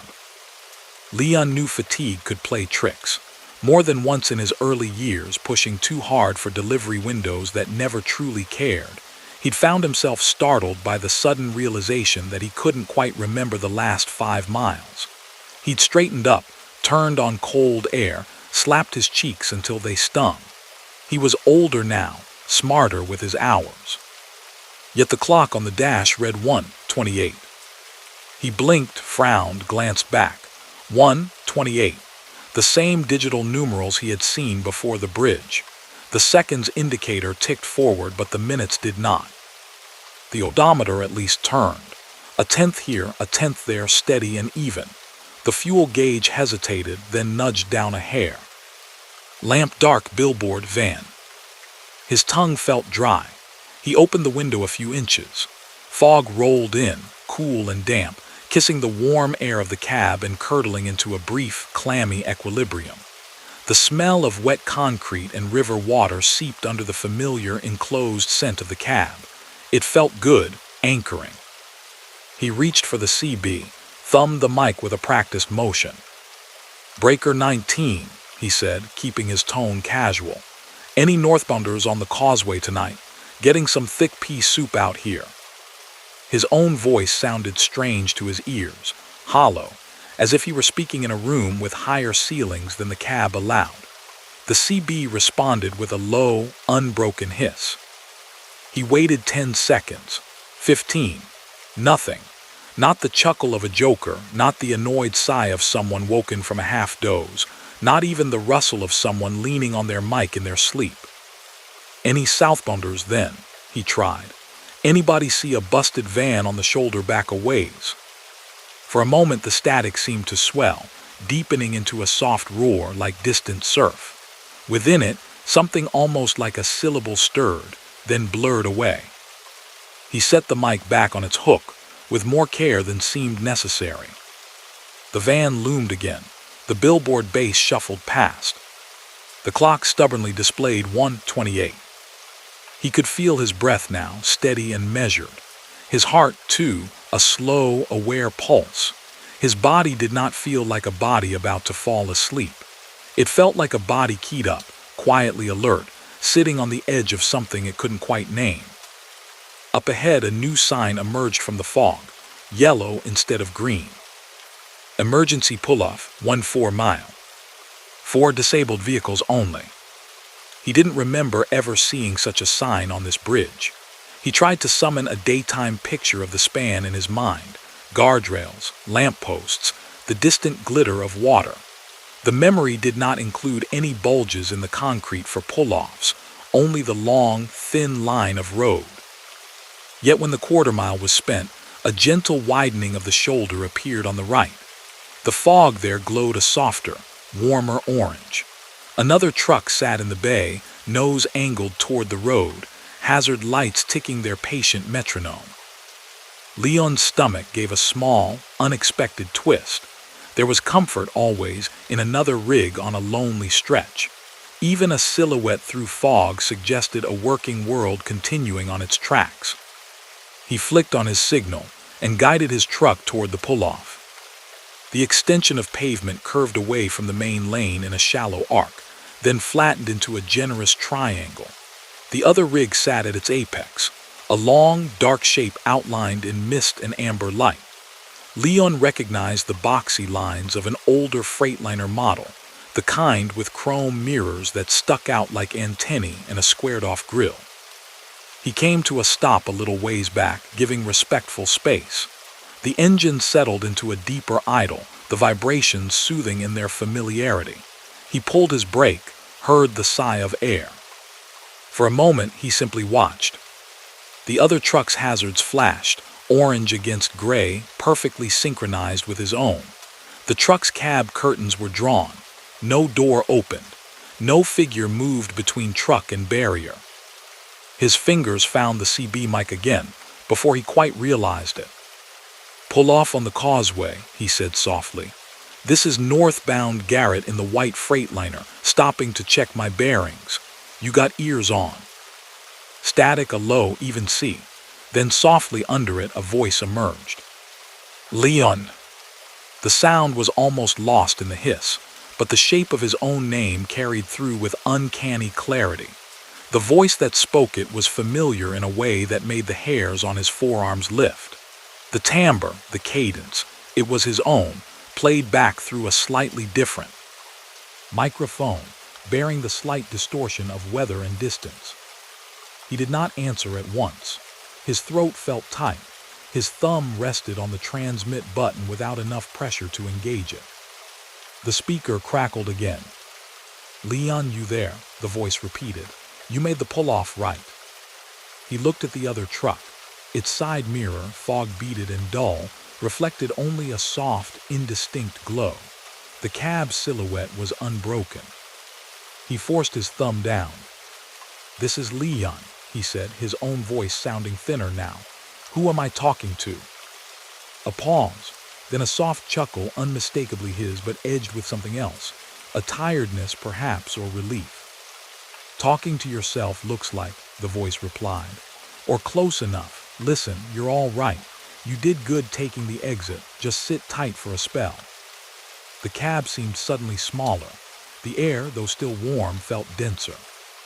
Is this a joke? Leon asked quietly. Somebody messing around with a recorder. You think you've got the energy to play pranks with yourself right now? The voice responded, a trace of wryness threading through. Look, it doesn't matter who I am, not really. What matters is that you stay right there until the bridge is done with its mood. He swallowed, heard the small, dry click in his throat. Mood, he repeated. Bridges don't have moods. Long ones do, the not quite his voice said. So do marshes. So do stretches of road that forget where the exits are supposed to be. You've driven enough miles to know sometimes the world gets thin. Tonight's one of those nights. You caught it. Or it caught you, depending on how you want to look at it. He thought of the repeating van, the unchanging time, the billboard base marching past in identical intervals. He thought of all the long, blank miles in his life when the road had seemed to narrow and lengthen at once, when the line between memory and present blurred. How long do I sit? He asked. In your terms, the voice said. A song or two. In the bridge's terms, long enough for whatever it was reaching for to roll on past. He leaned his head back against the seat, the worn fabric cradling the back of his skull. There's nobody else out here, he said. No other traffic, just me, a van that keeps showing up and... He glanced again at the other rig. And whoever that is. Hazards, the voice said. Watch them. When they fall out of sync, you can move again. He looked. His hazards ticked on the dash in a steady rhythm. Outside, the orange flashes of the other truck's lights matched them, beat for beat, like two hearts sharing a pulse. What happens if I don't wait? Leon asked, though he suspected he knew. A sense of standing too close to the edge of a moving thing had settled into his chest. On the speaker, his doubled self exhaled. Maybe nothing, it said. Maybe you do another loop past the van and the billboard, and another, and another.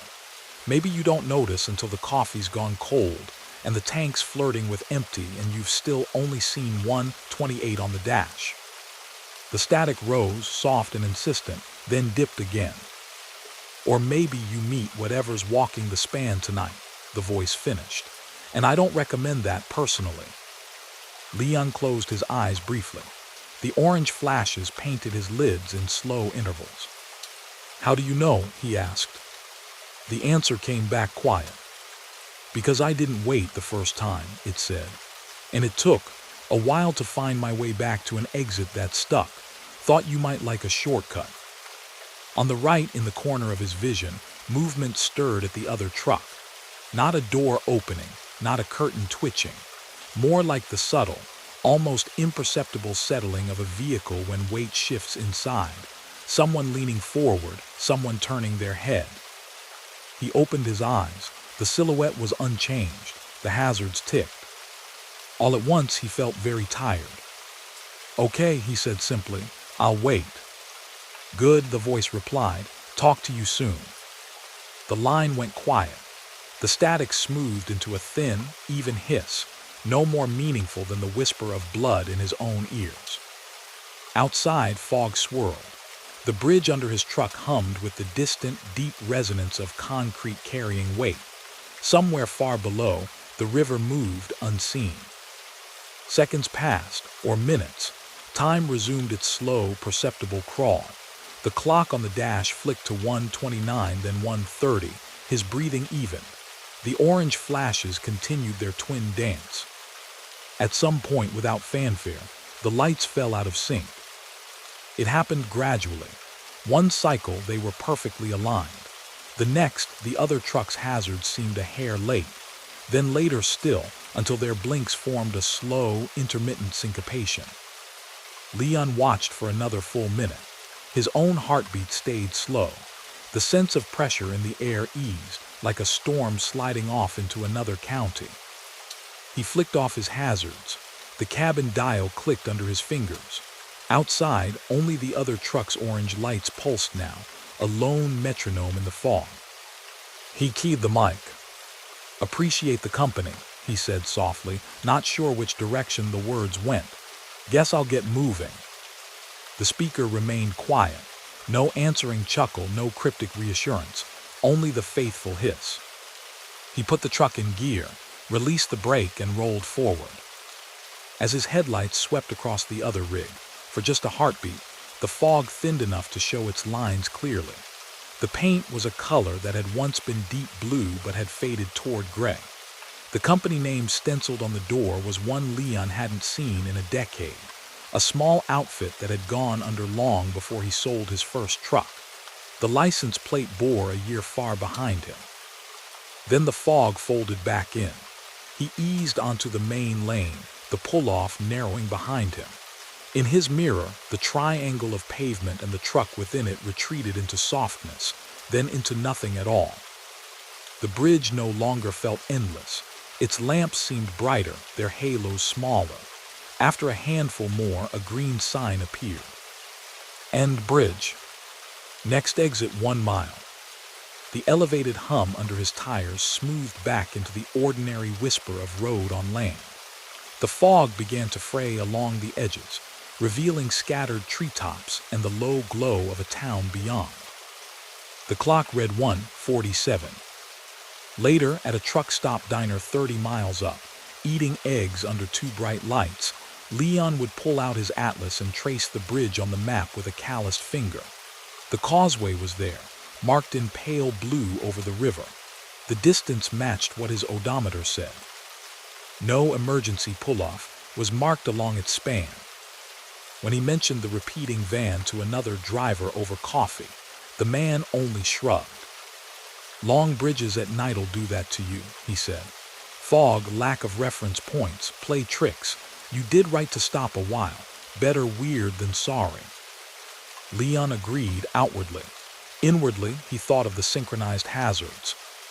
The familiar voice, the way the time had sat stubborn and still until he left the main lane. On his next run over that stretch, the night was clear. The bridge was just a bridge, long but ordinary, with a single broken-down van sitting quietly on the shoulder, once exactly where it was. He drove past it, heart steady, eyes on the road ahead. He did not see a pull-off. He did not hear himself on the CB. But every time he crossed a long, foggy span after that, if the lamps began to feel too regular and the miles too thin and stretchy, he watched for the orange blink of another truck in the mist. And if he saw it, just once, far ahead or far behind, he knew, with a strange, quiet comfort, that there was always the option to pull over and wait until the bridge, in whatever mood it was, decided to let him go. Story number 5. The old mountain road climbed in patient coils, its narrow lanes tracing the spine of the range like a line of ink laid down by a careful hand. On clear days, the view from its shoulders reached for miles, pine forest cascading down into shadowy valleys, distant peaks softened by blue haze, ravens wheeling in slow circles in the updrafts. Tonight, all of that was gone, swallowed under a layered blanket of cloud. Thick fog hugged the asphalt, clinging to the curves and drop-offs, flowing between the trees in pale streams. It had rolled in fast shortly after midnight, pouring over the ridges and into the passes as if some great, invisible tide had turned. Now it sat, heavy and luminous in the headlights of Kira H. Wang's Peterbilt, turning the world into a close, glowing tunnel. The truck's engine rumbled steadily beneath her, a deep, regular vibration that had its own kind of comfort. The dash lights painted her hands in soft green as they rested on the wheel. The clock read 12:43. The air in the cab was warm and dry, tinged with the faint bitterness of coffee and the plastic-clean smell of new upholstery. This particular truck was still young in its miles, barely broken in compared to some of the old beasts that shared the road. She'd chosen the mountain road because the interstate down in the valley had been closed by an accident, a hazmat spill that, according to the weary voice on the traffic update, would not be cleared until well past dawn. Dispatch had offered the option, sit and wait or take the old state route up and over. It would add an hour in perfect conditions, more in bad weather. But the thought of just idling on the shoulder for half the night, watching taillights and brake lights, had pressed on her nerves like a weight. So here she was, climbing. The fog had not been part of the bargain. Neither had the particular kind of quiet that came with it, where the usual sounds of the world, the wind in the trees, the rush of distant streams, even the echo of one's own engine, seemed to be soaked up by the damp air until only the most immediate noises remained. Kira shifted down a gear as the grade steepened. The transmission responded with a familiar, solid clunk. The truck pulled, unbothered by the incline, the weight of the loaded trailer following like a patient shadow. In the mirror, the trailer's marker lights glowed as a string of red beads suspended in fog. The yellow warning placard she'd passed at the base of the pass came back to mind. Sharp CURVES, next 15 miles. Watch 4 falling rock limited shoulders. She'd driven this route before, but always in daylight, always in clear weather, always with the reassurance of views and reference points. Tonight, all of that was reduced to suggestion and memory. Her high beams only made the fog glare back at her in a bright wall, so she kept the lows on, watching the faint, white lane lines slide out of shadow and retreat beneath the hood. The road curved left, right, left again. Each turn revealed only a few seconds before it needed to be navigated. The CB, set quietly on 19, murmured with intermittent static. No chatter. Most drivers preferred the interstate. Few chose to wind their way up here after dark. Now and then, she thought she heard the faintest ghost of a voice in the interference, a clipped word, a laugh, but it always dissipated before forming into anything clear. A sign loomed up on the right, its reflective surface damp and hazy. Mile 37. Elevation 4,200 ft. The numbers glowed in her headlights and then passed, disappearing back into the white. She filed them away without conscious effort. 15 miles of curves from the base to the summit. She was, roughly, halfway up the long side. The road bent around a sharper switchback, guardrail pressing close to the driver's side, a dark suggestion of nothingness beyond. The fog on the outside of the curve thinned just enough to hint at a drop, gray on black. Kira kept her eyes on the lane, in that measured, slightly unfocused way that caught motion at the edges. As she came out of the turn, a smear of color appeared in the murk ahead, different from the sodium amber of the occasional roadside pole light. A softer, warmer glow tinged with red. She eased off the throttle a fraction, curious. The glow resolved into a neon sign, its tubes haloed by the damp air. MILEHOUSE Market, open 24 HRS. Coffee Pie Fuel. Below the sign, subdued under its own halo, was the humped roofline of a small building. A vintage-style gas pump sat out front, its glass globe glowing faintly. The pump itself painted a cheerfully outdated shade of teal. 2 parking spaces marked with white paint lay in front of the door. One was occupied by a pickup truck that might have rolled off the assembly line sometime in the late 70s, its chrome dulled, its windows beaded with condensation. Kira's mental map of the route flickered. She did not recall a market on this grade. A scenic overlook, yes. A small campground road, sure. But a store with fuel pumps and neon, that would have stuck. Drivers remembered where coffee and gasoline lived. The practical part of her brain supplied plausible excuses. Maybe it was new, opened in the months since she'd last taken this road. Maybe it had always been just around a bend she hadn't noticed. The less practical part, the one tuned to the subtler textures of nights on the road, simply leaned forward, interested. Her fuel gauge sat at half. Her thermos back in the sleeper held coffee gone cold. Her eyelids felt a shade heavier than they had an hour before. She touched the turn signal. The steady tick sounded loud in the cab. The driveway was narrow but well paved, its edges blurred by damp grasses. She eased the truck carefully off the highway, letting it roll at a crawl along the gentle curve. The neon glow soaked into the fog, smearing the air with a soft, pinkish-red wash. The lot was small for a rig her size. She pulled alongside, nose angled, taking up more than her share of the gravel. There was no one to complain. The only other visible vehicle was the old pickup. Its license plate was coated in too much grime to read clearly. She set the brake, killed the headlights, and for a second sat and listened. The world outside the cab was hushed. The soft hum from inside the refrigerated trailer was steady. Somewhere out in the foggy darkness, a tree creaked just once as if adjusting its weight. The neon sign buzzed gently, a faint electrical purr. She slid out of the seat, grabbed her wallet and beanie, and opened the door.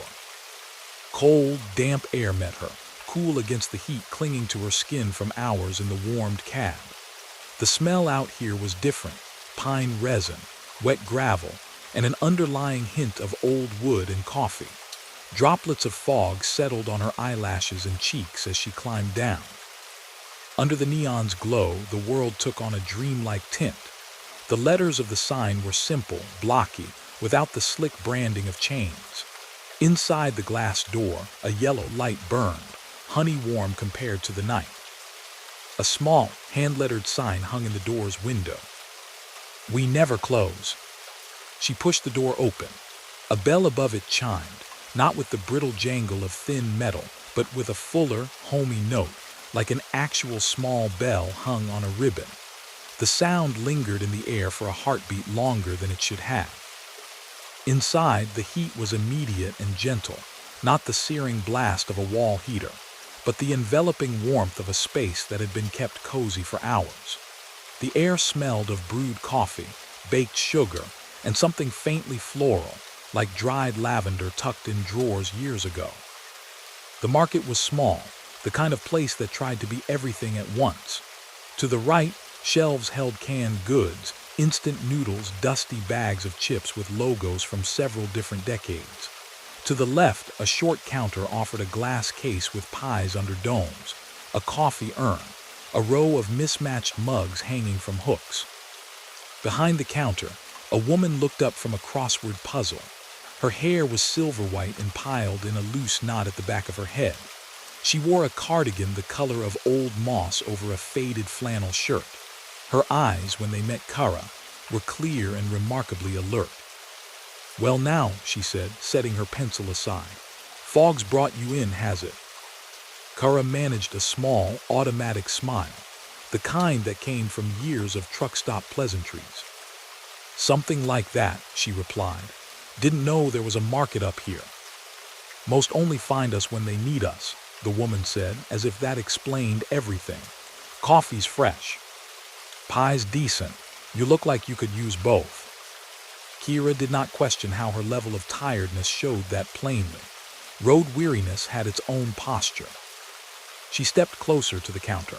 The floor beneath her boots was old wood, sanded smooth by long use, its grains soft and low.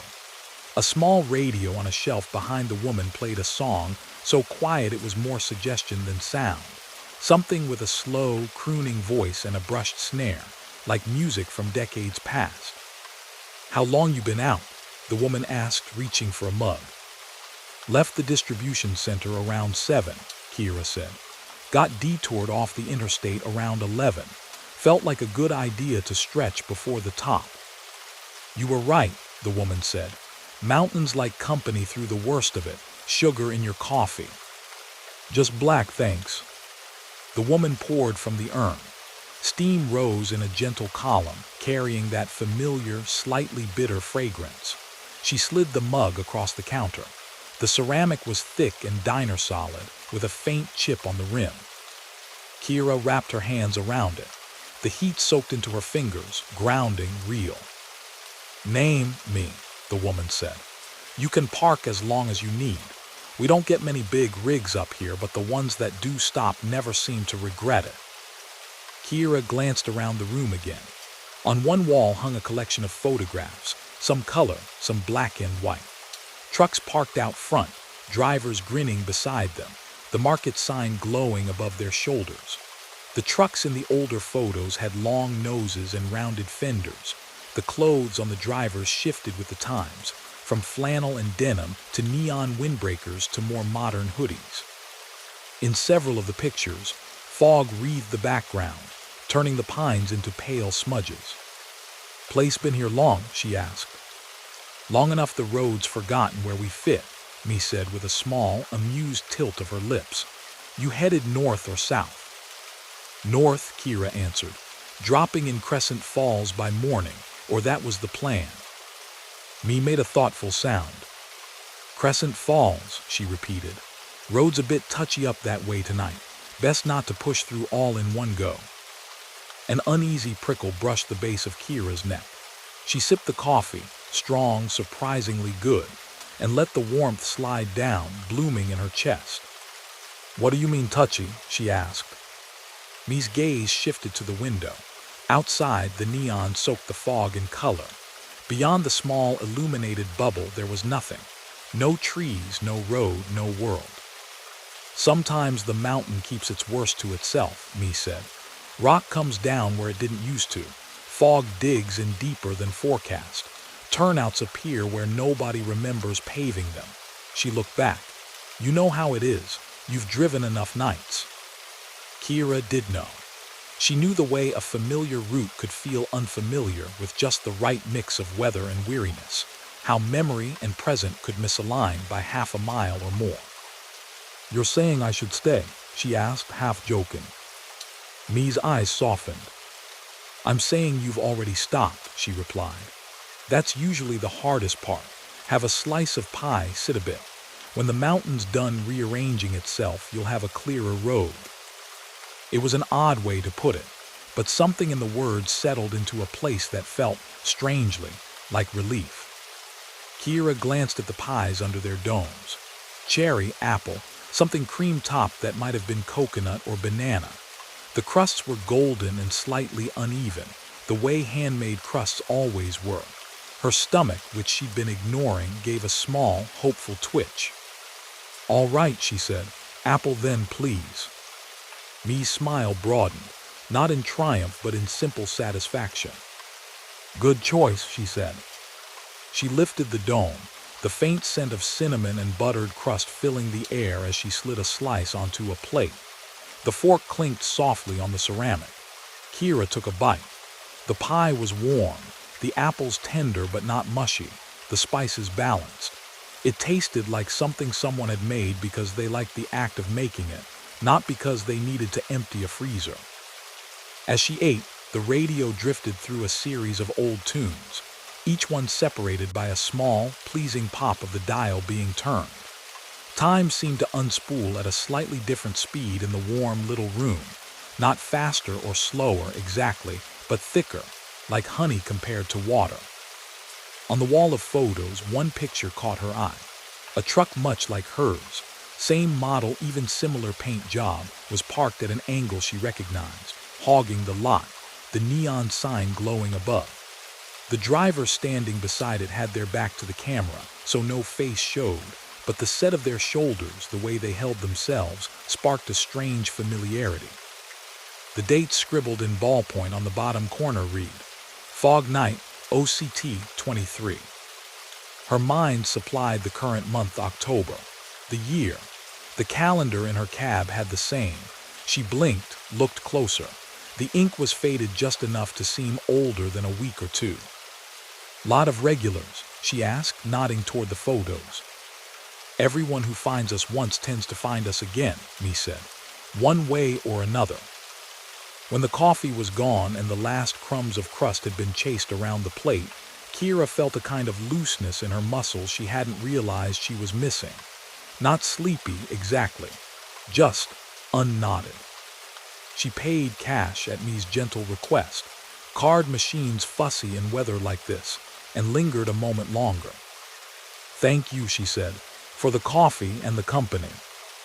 "Thank you for stopping," Me replied. "Drive careful now, and don't be surprised if things look a little different out there." The bell chimed again as Kira stepped back into the night. The fog met her like an old friend, cool and close. Yet it felt lighter somehow, less oppressive. The neon glow painted her truck in soft color as she climbed back into the cab. She settled behind the wheel, started the engine. The familiar rumble rose, steady and reassuring. The dash clock read 1:11 a.m. She couldn't quite recall how long she'd been inside, half an hour, more, less. The sense of time there had been slippery. The driveway back to the highway was the same narrow curve, but when she eased onto the road, the lane ahead of her was clearer. The fog still hung, but in thinner sheets, revealing more of the guardrail, more of the silhouettes of trees. The white lines on the asphalt were brighter, recent-looking, as if they'd been repainted. She drove on. At the next curve, a sign emerged. Mile 47. Elevation 5,800 ft. She frowned. She had last noted mile 37 before she'd seen the market. 10 miles had passed without her climbing them. Her engine temperature, her fuel consumption, all suggested the climb had been done. The truck had worked, but her conscious mind had not walked those switchbacks. She checked the mirrors. The red glow of her trailer lights reflected off swirling fog. No neon, no little market pulled close to the shoulder. Just the road, the mountain, the night. Later that week, on the way back south, she looked for Milehouse Market in full daylight. The fog was absent then, the sky a sharp, washed-out blue. The pines stood in crisp ranks, their needles etched against the air. She slowed where she thought the driveway should be. There was no neon sign, no teal pump, no gravel lot, only a short paved turnout with a weathered picnic table and a metal trash barrel, both tagged with graffiti. A brown state sign read, "Scenic Overlook, no SCRVICES." She parked for a moment and stepped out, walking to the rail. The view stretched for miles, valley, river, tiny glints of the interstate far below. Wind moved through the trees, their branches whispering. On the post of the Overlook sign, someone had scratched words into the paint with a key or a knife. Emilia Choyasi, open when NEDD. The letters were shallow, half faded by sun and weather. She traced them with one fingertip, feeling the grooves. Back on the interstate weeks later, hearing other drivers swap stories on the CB about strange rest stops and odd mile markers, she kept her own encounter mostly to herself. But sometimes, when the fog rolled in on a mountain road and visibility shrank to a small, glowing island, she found herself scanning the shoulder for a wash of neon, for an old teal pump, for the promise of pie and a place to sit while the landscape rearranged itself. And on the rare nights, she thought she saw the faintest pinkish-red smear in the mist where no sign should be. She felt not fear, but a quiet, grateful recognition, like spotting a familiar taillight in a long line of anonymous ones, a reminder that on roads that twist through cloud and darkness, there are still small, warm rooms waiting for the drivers who know when to pull over and let the night breathe. Story number 6. The plains had a way of making distance feel abstract. In daylight, the horizon sat so far away it seemed theoretical, a straight line where the land and sky shook hands. At night, with fog lying low and heavy over the fields, even that line disappeared. The world shrank until it was mostly cab and glass and the small, glowing island of road in front of a truck. Daniel Ortiz watched that island roll toward him and slip beneath his headlights, mile after quiet mile. The interstate ran straight as a ruler across the flat country, a black stripe slicked with a thin sheen of moisture. Ground fog hugged the median and shoulders, pooling in the shallow ditches like spilled milk. In places, it thickened into slow-moving banks that swallowed the lane lines and then released them again, ghost pale. Inside the cab, the air was warm and dry, scented with coffee from the travel mug in the cup holder, and a faint trace of the pine air freshener hanging from the vent. The dashboard of the late-model Kenworth glowed in cool blues and greens, a constellation of numbers and indicators. 62 mph, cruise engaged. Outside temperature 34 degrees F. Lane keeping system active. Forward collision radar on standby. The digital clock read 2:19 a.m. Daniel had been running since early evening, hauling a mixed load of dry goods toward a distribution hub 3 states over. This stretch of interstate was always his least favorite, not because it was dangerous in any obvious way, but because of the sameness. flat land, occasional fence posts ticking past, a barn light here, a distant cell tower there. No curves to wake up the muscles, no towns to break the flow. Just straight, straight, straight. Tonight, the fog made the straightness feel stranger. The road vanished into white a couple 100 feet ahead, reappeared briefly, then vanished again. The reflective paint on the lane lines glowed, then lost definition, then sharpened once more as the fog's thickness changed. The high beams only made the whiteness brighter, more impenetrable, so he kept the lows on, letting their softer reach define the world. The truck's advanced systems were grumbling quietly to themselves. Every time the lane markers became less distinct, the lane-keeping assist chimed a soft warning, the steering wheel buzzing faintly in his hands to remind him where the center of the lane should be. The forward radar emitted its own occasional little beeps as it picked up signs and overpasses out of the mist, recognizing and dismissing them in a language of icons. He sipped coffee, listening. The steady hum of the engine, the quiet rush of tires on damp asphalt, the faint ticking of some plastic panels settling in the dash. The radio, tuned low to a late-night program, had dissolved into static and stayed there. Out here between small towns, signal went thin. The CB on 19 muttered now, and then with distant, unintelligible chatter, each burst too brief and broken to parse. Outside, everything felt very far away and very close at once. He just passed a sign, exit 211, service area 12 miles, when the collision alert chirped. It was a small, polite sound, more suggestion than alarm, but it cut cleanly through the ambient hiss in the cab. Daniel's attention sharpened. On the center display, a new icon appeared, a small, stylized rectangle directly ahead of his own truck icon, at the faint end of the radar's range.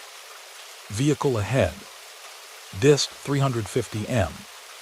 REL speed 0 mph. He leaned forward a fraction, squinting into the fog. The highway ahead glowed softly in his headlights, lane lines stretching straight and true into the white. No tail lights burned in the distance. No shapes loomed against the fog. He saw only emptiness. The system had false positives sometimes, picking up overhead signs, or big metal guardrails, or even heavy birds if they flew at just the right angle. He'd learned its quirks. Usually, though, those blips appeared and disappeared quickly as the software decided it had misinterpreted something. This one remained. 300 m, 280 m, 250 m. The distance count shrank as he gained, the relative speed reading staying at 0. Whoever, or whatever, was ahead was moving at the same speed he was. He eased off the throttle slightly. The speedometer dipped from 62 to 58. The cruise light blinked off. The truck's mass shifted its weight in the usual comfortable way, a slight nose-down tilt, a gentle sensation of deceleration. On the display, the numbers responded. 260 m, 270 m, 280 m. The gap widened as if in obedience. Still no taillights in the fog. A small, cool thread of unease slid under his ribs, not sharp enough to call fear, but enough to make him sit a little straighter. He pressed the transmit button on the CB mic with his thumb, the plastic warm from nearby electronics. Northbound on 65, he said, voice steady. About mile 204. Got a ghost ahead of me according to my radar, but I'm not seeing any lights. Anyone out here running dark, or am I the only fool in this suit? Static answered, wide and soft as the fog outside. For a moment, he thought he heard a faint chuckle threaded in it, or maybe just the sound of his own breath crackling back at him through the speaker. No one came back with a clear word. He let go of the mic, eyes flicking between the road and the display. 250 m, 240 m, 230 m. He nudged the speed down to 55. The truck's great weight shifted again, barely perceptible but there, like the slow breath of some enormous animal. The numbers grew, 260 m, 280 m, 300 m. It was behaving like a normal following distance calculation. There just wasn't anything there to follow. He drove on like that for a while, keeping his speed a few miles below what he might have on a clearer night, letting the unseen vehicle ahead maintain its artificial lead. The fog pressed, unchanging. The exit signs counted down to the service area. His clock inched from 2:19 to 2:27. Mile marker 202 flicked past on the right, pale green and white, its reflective paint beaded with moisture. A quarter mile later, the collision system chirped again, a slightly more insistent tone. The icon ahead flashed yellow. Following distance low. Adjust speed. He frowned, the display read. Vehicle ahead. Dist 160 m. REL speed, mph. Somehow, without his noticing, the gap had closed. The vehicle was 160 meters ahead now, and he was gaining, even though his foot hadn't moved. He checked the speedometer, 55. He checked the cruise, still off, checked his foot, steady on the pedal, neither flexing forward nor easing back. Every instinct said there was nothing in front of him but fog and the faint, ghost-lit road. The system chirped again, politely urgent. He listened to its little mechanical voice a lot more than he trusted it. Machines could fail, but so could human eyes in fog. So could judgment at 2:30 in the morning after a long day behind the wheel. He let the truck bleed off another 5 miles per hour. The engine note dropped a fraction deeper. The numbers on the display crept back up. 180 m, 200 m, 220 m. The icon ahead stayed on screen, steady and unblinking. He wasn't alone then, or close enough. At mile 201, the fog grew thicker, turning the world on the other side of the windshield into nothing but gradations of white. The lane lines vanished entirely for a few seconds, then came back as faint, wavering ghosts. The lane-keeping assist chimed at him gently, the steering wheel buzzing, nudging him back toward an invisible center.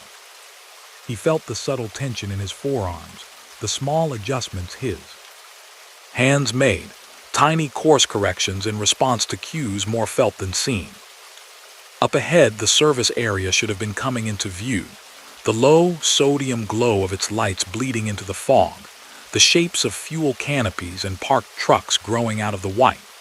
Instead, when he passed the sign that should have sat a mile before the exit, the board that loomed out of the mist said something different. Mile 201. Rest area closed. Next SERVICES 47 miles. He blinked. The sign's green background, its white letters, were all perfectly real. The fog beaded on its metal surface, glinting briefly in his beams. But he knew, with the quiet conviction of a driver who had done this run a dozen times, that there had never been a rest area at this mile.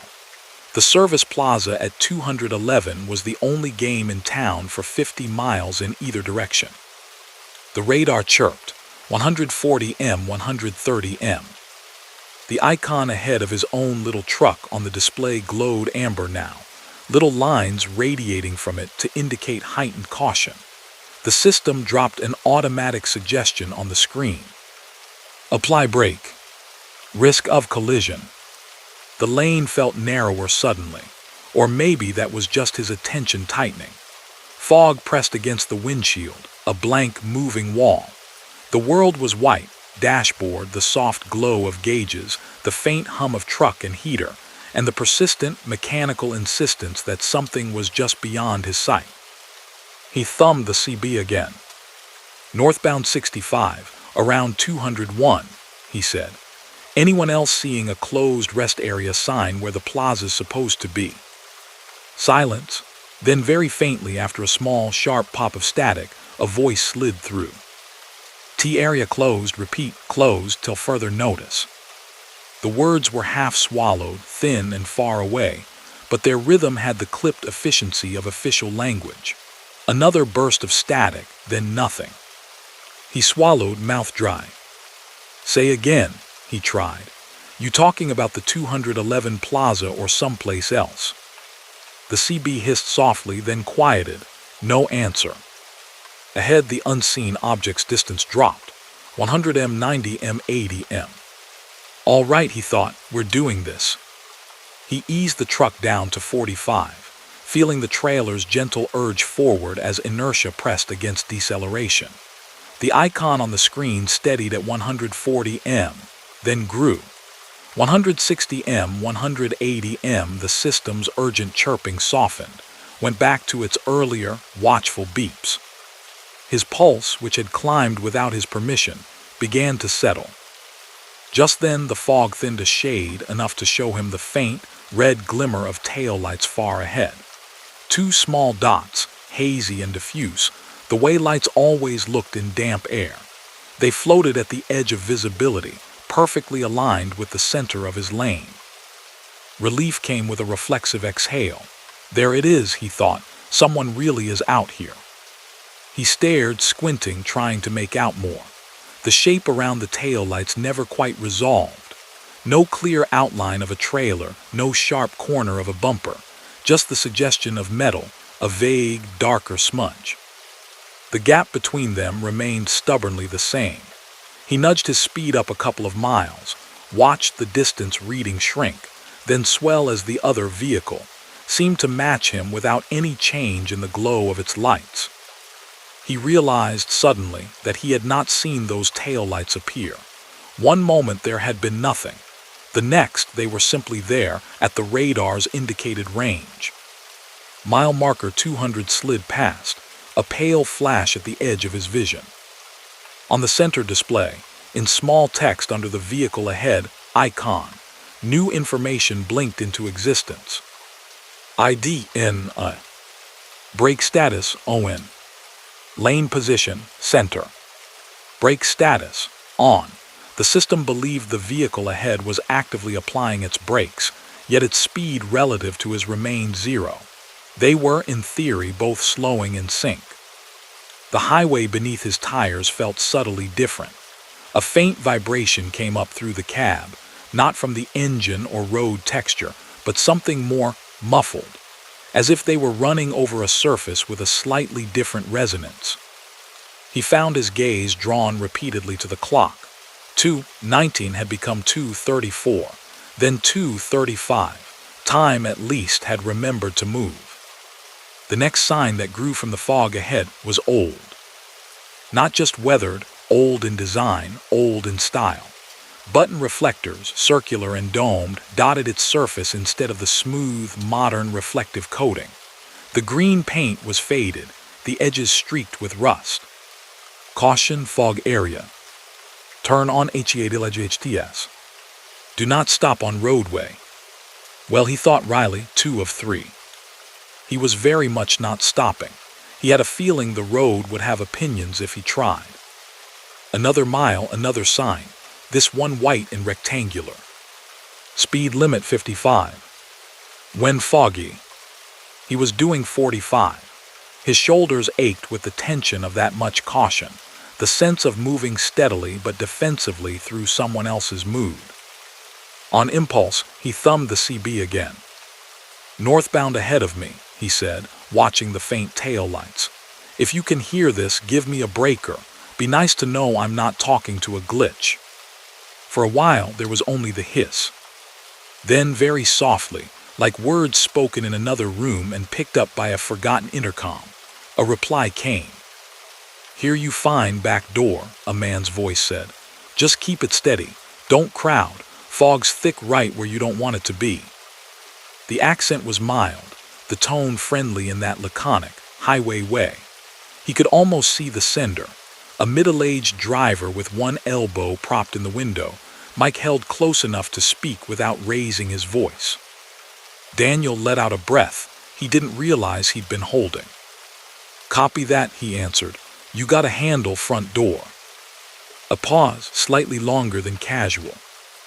Guess you can call me Lead, the man said. Name doesn't much matter tonight. You're Daniel, yeah.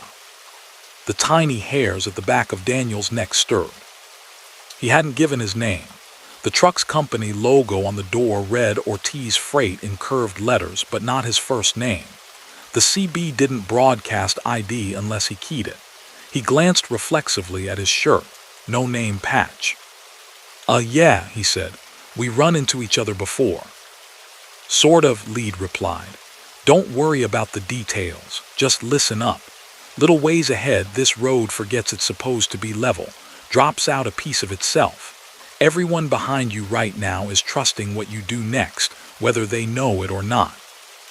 Daniel's hands tightened on the wheel. What do you mean drops out? He asked. We talking potholes washout? Doesn't matter what I call it, the voice cut in gently. Matters that you're not doing 60 when you hit it. Stay on me. When my lights blossom, you stop, even if your eyes say there's nothing there yet. Got it? Lights blossom. He looked at the faint red glow ahead, steady and small. Got it, he said. The CB clicked once, as if in acknowledgement. He wanted to demand more specifics. To know exactly what hazard waited in the next stretch of miles. Black ice, a wreck, a missing piece of guardrail. But something about the tone in Lead's voice, a mixture of calm and weary insistence, made him hold his questions. Fog closed in again, thicker than before. It filled the windshield, turned the road ahead into pure, shifting opacity. The white lane lines vanished completely. His world compressed to the dashboard and the vague, softly pulsing red of the taillights. The lane-keeping assist beeped at him, wheel buzzing. The collision radar chimed its quiet alarm, showing distance shrinking. 100m, 90m, 80m brake status. High. Easy, Lead's voice came, soft through the speaker. She's all right. Bring it down another notch. Daniel eased his boot back. Speed slipped to 40, then 35. Behind him, unseen, his trailer's lights created their own small constellation in the fog. Farther back still, a few scattered vehicles, the faint glow of a car's headlights, a box truck's markers, moved in loose formation, each depending in ways they couldn't articulate on the rhythm of the ones in front. The air felt different here, the moisture in it thicker, colder. His breath fogged the inside of the windshield in a thin sheen before the defroster erased it. The truck's engine note took on a damped quality, as though they'd driven into a padded room. Then up ahead, the faint red taillights brightened suddenly, filling the fog with crimson flare. Now, Lead said, his voice calm and firm. Every muscle in Daniel's leg reacted. He set his foot on the brake and pressed, smooth but decisive. The truck responded with the familiar, controlled lurch of deceleration. Weight shifted forward, trailer pushing, then being pulled. Anti-lock brakes hummed faintly through the pedal. The collision system's soft beeps escalated into a more direct tone. For a breath or two, the road felt normal. Then the surface under the tires changed. The rear wheels slid a fraction of an inch sideways, not enough to throw the truck, but enough to feel a brief, disconcerting lightness before they caught again. A sound like coarse sand being poured under pressure rose from beneath the cab. The steering grew momentarily lighter, less communicative. He couldn't see the hazard, but he could feel it. A subtle depression in the left lane, the faint sag where earth under asphalt had shifted. On a dry, clear day at speed, a heavy rig might have ridden it out with a scare and some adrenaline. On a foggy night too fast, with too many other vehicles bunched up shoulder to shoulder, it could have been something else entirely. The truck came down to 15 mph. The unseen vehicle ahead slowed in perfect step. 40m, 35m, 40m, their separate icons nearly touched on the display. In that slowed stretch for a moment, an image pushed through the fog up ahead, not in the real world but in Daniel's mind, a kind of overlapping echo. A multi-car pileup, hazard lights strobing in whiteness. The angled, wrong geometry of metal pressed where it shouldn't be. People standing on the shoulder, phone screens glowing in their hands like small, blue ghosts. It felt less like a prediction and more like a memory, except he knew he had never seen it. Good, Lead's voice murmured in his ear. Real good, just a little more and she'll let you go. The roughness under the tires smoothed gradually. The muffled quality of the engine note eased, sharpening back into its usual tone. The fog thinned a shade, enough to show the dark suggestion of the median barrier, the faint glitter of moisture on the right-hand shoulder. On the display, the icon ahead flickered once. ID. Brake status off. Lane position. Then it vanished. One moment the radar showed a companion. The next, the space ahead was clear.